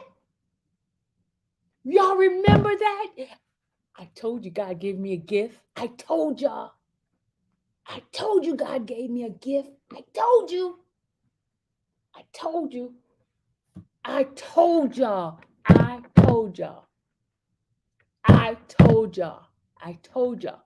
On her not Instagram, Twitter. I told y'all on Twitter. On Twitter. Yeah, thank you. Okay. All right, y'all. Read the paragraph again? Okay, I'll read it. Hold on, let me go back. Sorry. I got a little bit excited, y'all. I got a little bit excited. I got a little bit excited. Hold on, y'all. There's more stuff to this. Hold on, y'all. Hold on. I got a little bit excited and I just lost my place. Oh, Jesus. I lost my place, y'all. Hold on. What the heck I did with it? Y'all, hold on. I hate using this this iPad crap. I don't know how to use it. Oh my God, where did it go? Where did it go? Where did it go? Where did it go? There it is. Okay, okay, okay. Hold on, y'all. Hold on. Oh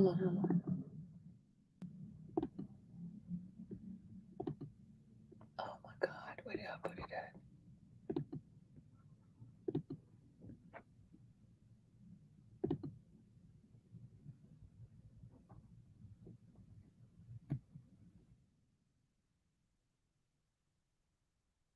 Okay, he says, Rob.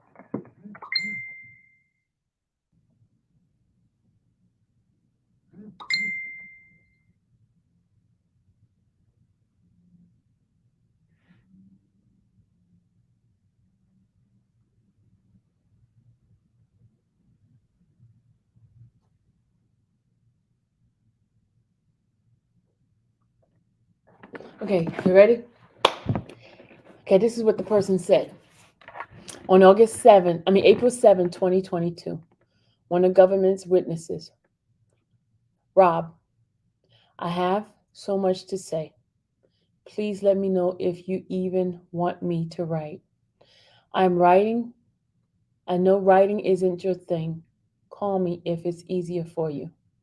I hope you I hope you know I never wanted to do this. I even paid a lawyer to try to avoid it, but I was threatened. It kills me every day. You ride or die. P.S. I hope you know I would never want to do anything to hurt you. My hands were tied, and they had me backed in a corner. I tried to send a birthday card, but it was returned. The envelope was purple. I hope to hear from you. I'm lost without my best friend. The government seek to sentence defendant to a sentence that would see him in prison until in his 80s. As an African American man with diabetes and other health concerns, defendant is unlikely to see prison sentence through his 80th birthday. A de facto sentence of life is unjustified here. Notwithstanding the government related efforts to prosecute defendant for an untimely offense that the government only developed an interest in prosecution after airing the docuseries Surviving R. Kelly. Number two, the history and characteristic of the defendant. Defendant is widely accepted as a musical genius with a rags to riches story. He is considered the greatest living R&B singer and has earned multiple Grammy awards. He was given and produced he has written and produced music and celebrated like Michael Jackson. Celebrated artists like Michael Jackson, Whitney Houston, notwithstanding his legendary status. Robert Kelly is a man with rich and complicated story that is highly relevant in this court's code to fashion an appropriate sentence for him. Defendant has been portrayed by the government as a media of one-dimensional villain, undeserving of any measured humanity or dignity. This court is charged with considering defendant unique history and characteristic and rendering an appropriate sentence. Defendant's history and characteristic reveal that he is not an evil monster, but a complex, unquestionable, flawed human being who faces overwhelmed challenges in childhood that shaped his adult life. This evidence is critical to understanding how and why defendant find himself in the current situation. As acknowledged in the pre-sentencing investigation reports and set out more fully an extensive report prepared by Dr. Park Diaz, MD, MPH, HPD, and Dr. Renee Sorotanio, MD. Defendant experienced a traumatic childhood involving severe, prolonged childhood sexual abuse, poverty, and violence. His victimization continues into his adult, where, because of his illiteracy deficiency Defendant has been repeatedly defrauded and financially abused, often by people he paid to protect him. Dr. Diaz's report focused on adverse childhood experience, illiteracy, victimization during adulthood, and the question of coercion control, the effect of stardom, and a positive character trait. Exhibit A report by Dr. Diaz, incorporated with Dr. Diaz's report for finding, and Dr. Daniel Matrell, Dr. PhD, who conducted a neuropsychological testing of the defendant. Dr. Sorority reports contain complete history of the defendant and focus on the defendant's sexual and relationship history, including details discussing the sexual abuse he suffered as a child. Exhibit B. Reports of Dr. Renee Sorrentino, Dr. Sean Alexander conducted collateral interview in connection with this report. The report are lengthy, and the defendant will not quote from them extensively, but will highlight certain portion. Exhibit C and CV expert. Critically, to understanding the history and characteristic of the defendant is understanding traumatic childhood that shaped him. As Dr. Diaz writes, traumatic childhood event such as abuse, neglect, and witnessing experience like crime, parental conflict, mental illness, and substance abuse can result in long-term negative effect on learning behavior and health, often referred to as adverse childhood experience, ACES.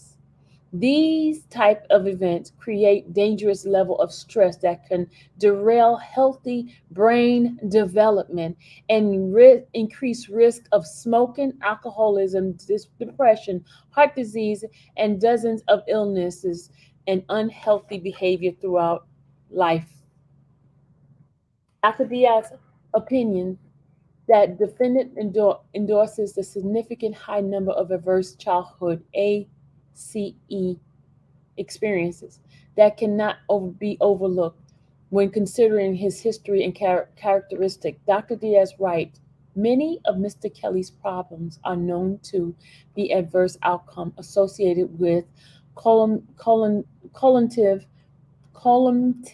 ACS, including but not limited to below level academic and literacy skill by kindergarten age, low school engagement, learning behavior problem, not completing high school, sexual transmitted disease, having over 50 or more sexual partners, anxiety, panic disorder, criminal conviction. Separately, there is now substantial evidence that a history of being sexually abused as a child associated with the subsequent conviction for sexual offense. As set forth in detail, Dr. Diaz report defendant grew up in poverty and experienced a chaotic home life. One of the defendant's longtime employee and friend, App writes a letter in support. Robert was born in poverty, but even as a kid, he had a passion for music. He shared with me some of the abusive circumstances he grew up in. It was a horrible environment for a child, and Robert is amazing, resilient to have to even survive it. As a young adult, he was homeless and earning money in the street performing for a fringe street of Chicago. Eventually, his hard work and talent earned him a record deal, but the deal wouldn't take away his illiteracy or the traumatic experience he endured. And this is in Exhibit D, a letter from Diane Copeland. Defendant never knew his father and was raised by his mother and stepfather, who, by all accounts, were heavy drinkers and would sometimes violently fight. During one of vivid fight, defendant's stepfather pushed his mother, and her dress got stuck in the car door before the defendant's stepfather drove off. dragging his mother for a short while. Sons threw bricks at his car. By objective by objective account, the defendant and his two brothers suffered physical abuse at the hands of their mother, who disciplined them with whipping with cords and switches. On one occasion, defendant's mother grabbed a knife to threaten defendant and his brothers and accidentally stabbed defendant on the left arm. Neither the defendant nor his brother considered the punishment meted out by his mother as abuse. Indeed, the defendant's mother was beloved by her children. The defendant lived in a violent neighborhood with significant gang and drug activity. Defendant steered clear of gang and drug pressure by still witnessing significant violence that made a lasting impact on him. For example, at age 14, the defendant was shot in the arm with a 22 round while riding his bike down the block. Critically, defendant experienced multiple sources of childhood sexual abuse, premature sexualization that shed significant light on some of his behavior. Dr. Sorrento and Dr. Diaz write in length about the defendant was sexually abused as a child for many years by his sister. And he left that part, the name blank. Both defendant's brother report being sexually abused by, they blanked her name out. Defendant was also sexually abused by a landlord and a family friend as Mr. Blank. When defendant was only 6 or 7 years old, Blank started molesting him. The abuse included oral sex and intercourse and persistent into middle school. Began dating his first cousin, Blank. She would have defendant take Polaroid photos of them having sex. Mr. Blank sexually abused defendant on a weekly basis during some general period of time. The abuse includes oral and anal sex. Dr. Sorrento opinions that defendant's history of childhood sexual abuse should be considered as a mitigating factor in his sentencing hearing. It is, in my opinion, with a reasonable medical certainty that Mr. Kelly's history of childhood sexual abuse is consistent with the definition of mitigating a factor as the fact or circumstances that lessen the severity or culpability of the criminal act. The finding evidence supports this opinion. 1. Mr. Kelly's history of sexual abuse represent a hardship or circumstances that was out of his control. Number 2, this history has been described in scientific literature as contributing to adult hypersexual behavior. Number 3, Mr. Kelly adult hypersexual behavior were factors in his criminal conviction. Defendants suffer from childhood trauma, including witnessing a drowning death of his first childhood girlfriend, Lulu. When they were 8 or 9 years old, defendant and Lulu lived in Chicago Heights. They were walking near a river when another boy pushed Lulu into the river. Defendant did not know how to swim. He began to scream as he watched his friend drown. Multiple sources confirmed the traumatic event, opinion that was significant impact on the defendant. The defendant is functionally illiterate. Defendant inability to read and write as a child is a significant source of shame and embarrassment that persists to this day. Defendant was bullied as a child because he could not read and write, eventually dropped out of high school after being held back several times. Defendant spoke of shame and fear and experience later in life when accepting the Grammy Award since he could not read the teleprompter. Dr. Daniel Matrell recently examined the defendant and reported that he had significant impairment in the areas of academic functioning, placing him in the bottom first of the third percentile of the early elementary age level, first to third grade overall. Dr. Matrell tested indicated that Mr. Kelly cognitive ability are not even developed, which that is full scale IQ, which left which fell in the borderline range FSIQ 79. Doesn't not adequately reflect his overall level of intellectual ability, which is more likely the lower average range.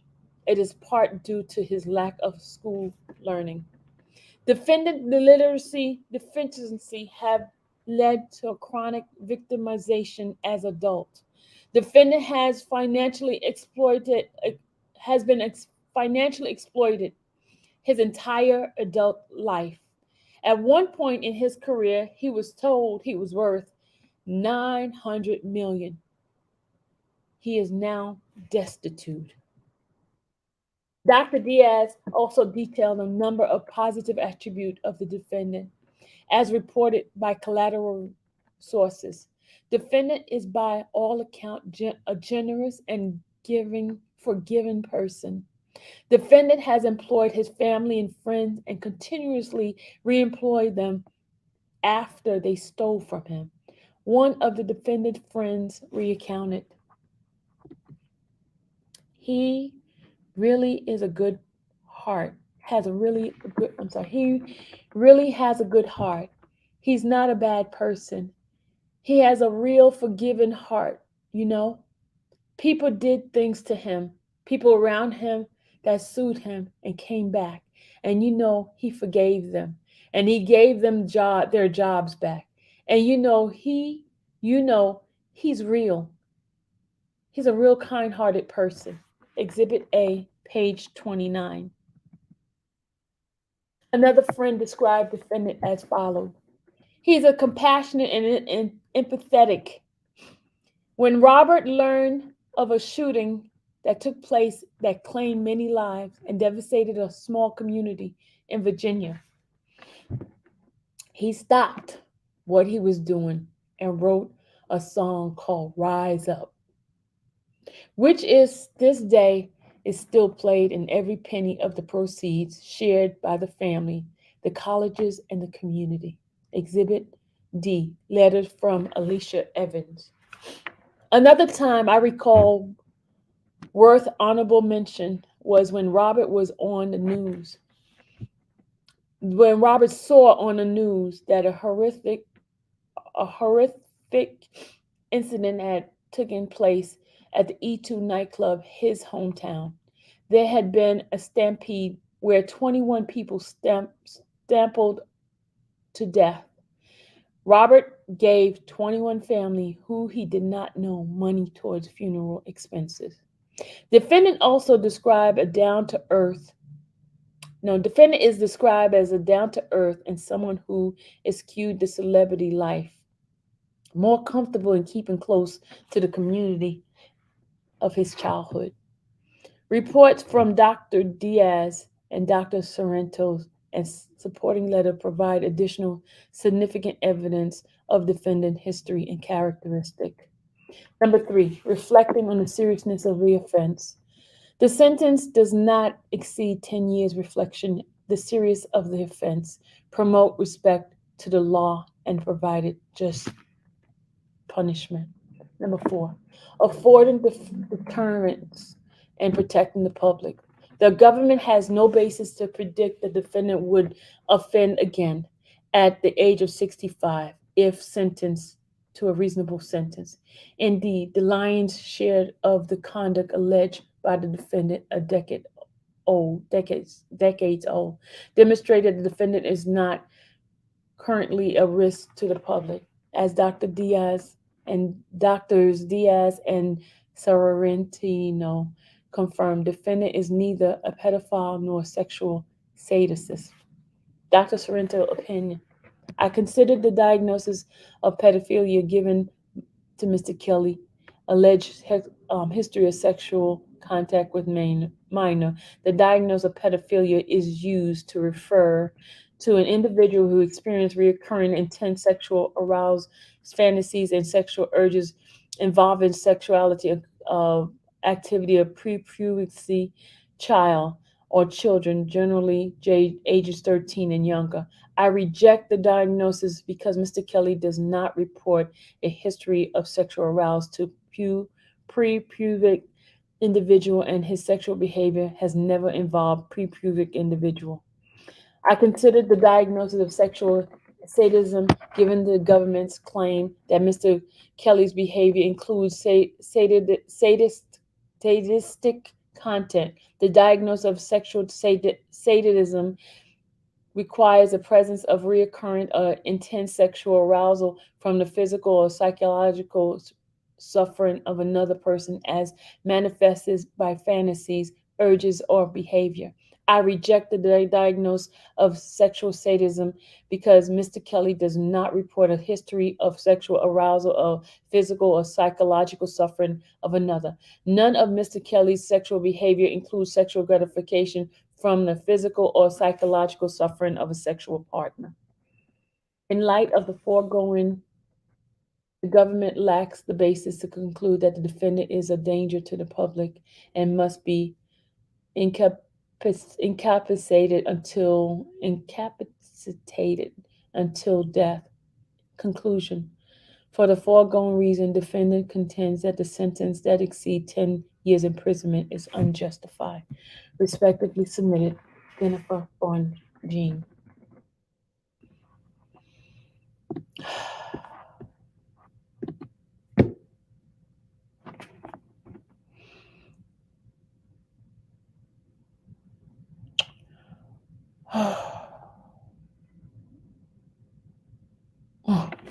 Okay.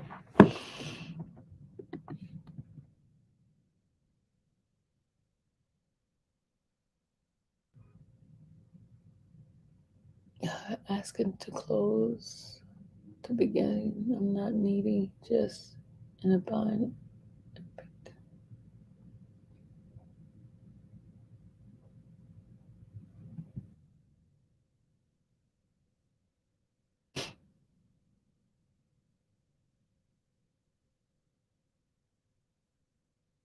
Yeah, there's a young lady who just posted in my chat right now, guys. If you guys have anything that can help her out, please, please, please bless her.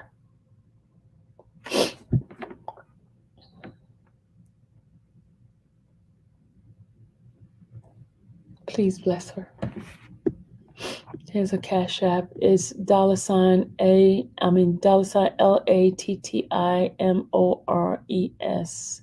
YMONE. Those that can help her, please, if you can.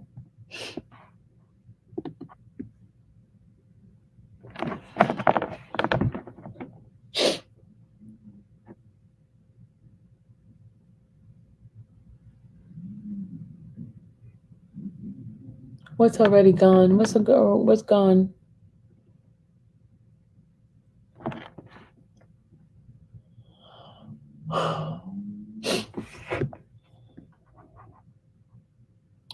Okay, I've been called already. Somebody said when called somebody and told them I was crying online, but I'm human, y'all.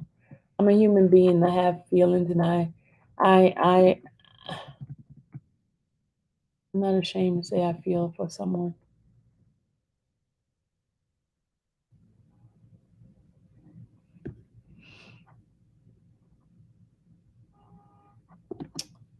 Unsubscribe, Angel. I do understand.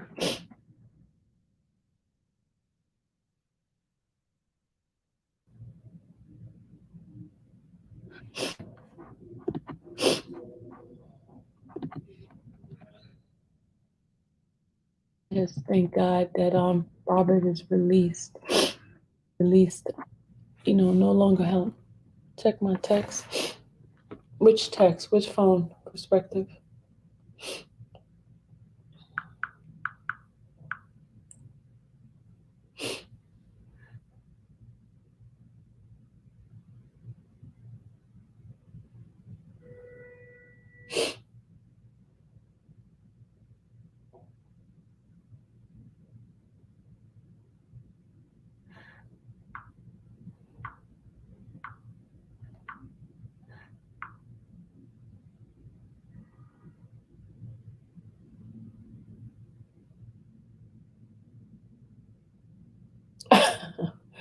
Okay.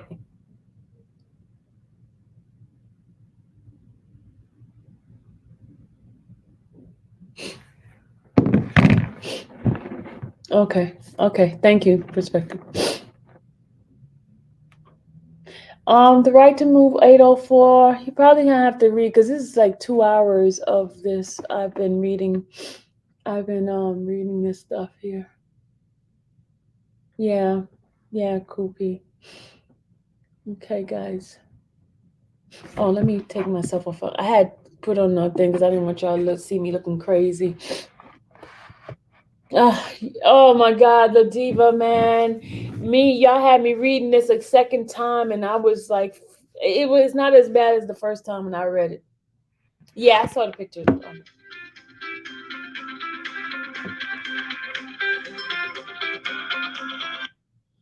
I don't know who calling me. I'm not answering. Sylvia going to be all right. Yeah.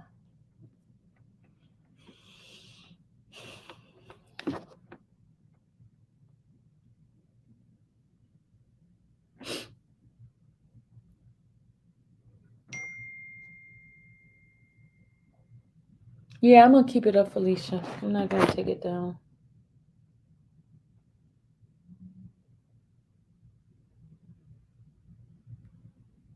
Yeah, okay. I want to address something.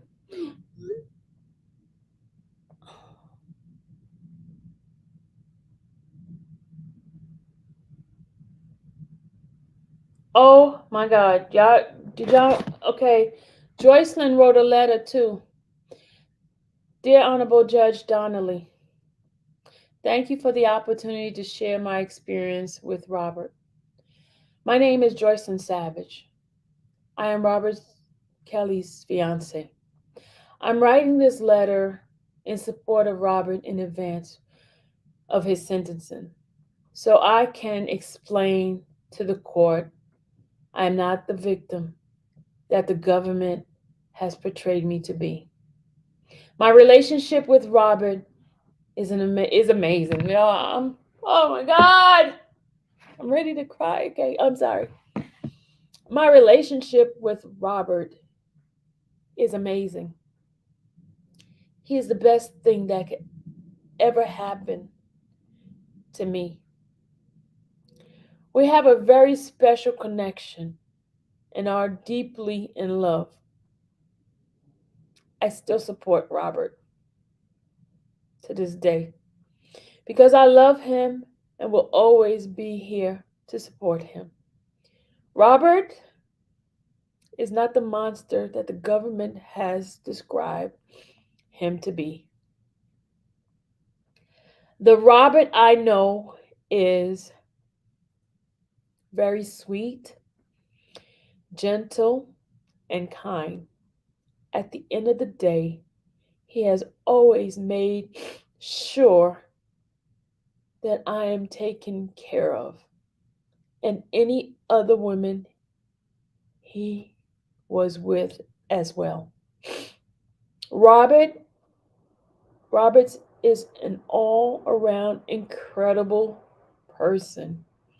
He loves his music and is very passionate about that. He is positive, outgoing, and very generous. He has always taken opportunity he can to help those in need. He is very determined and focused on his goals. The things that have been said about him with me and other women being held against our will is absolutely untrue.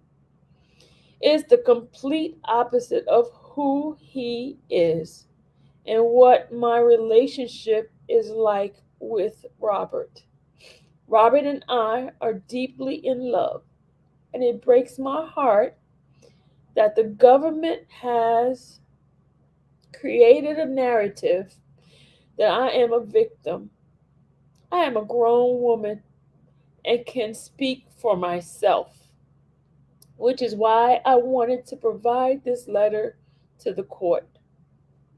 I respectfully ask that the court take my words into consideration when sentencing Robert. He is a great man with a great heart and deserves to be home with his loved ones who are ready to support him. Thank you for reading this letter. Joycelyn Savage. Ah, okay, y'all, I'm done. I'm done. I'm done. I gotta go.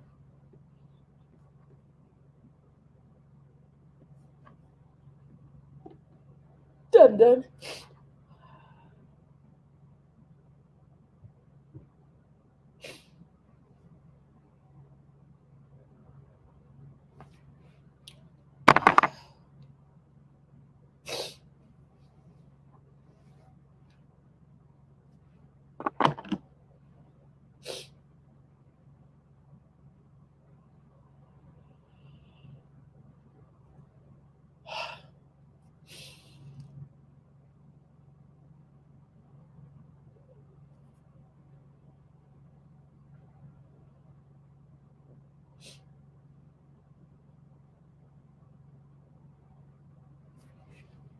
Oh my God, y'all, I'm done. I'm done. I'm done. Oh, I'm so done. I know, Fifi. I know it's other letters. I don't know if I can take them. Let me tell you why I'm crying, because it's so unfair. It's so unfair.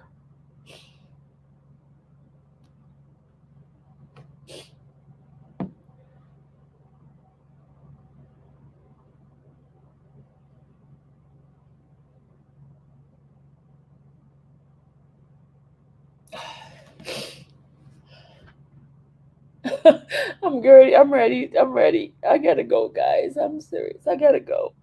I gotta go. I gotta go. I gotta go. I gotta go. I'm sorry. I gotta go. I gotta go. If anybody don't understand what's going on, you guys don't understand. Even the people that hate this man so much could understand. I'm sorry. I'm sorry. I gotta go, guys. Thank you. I get.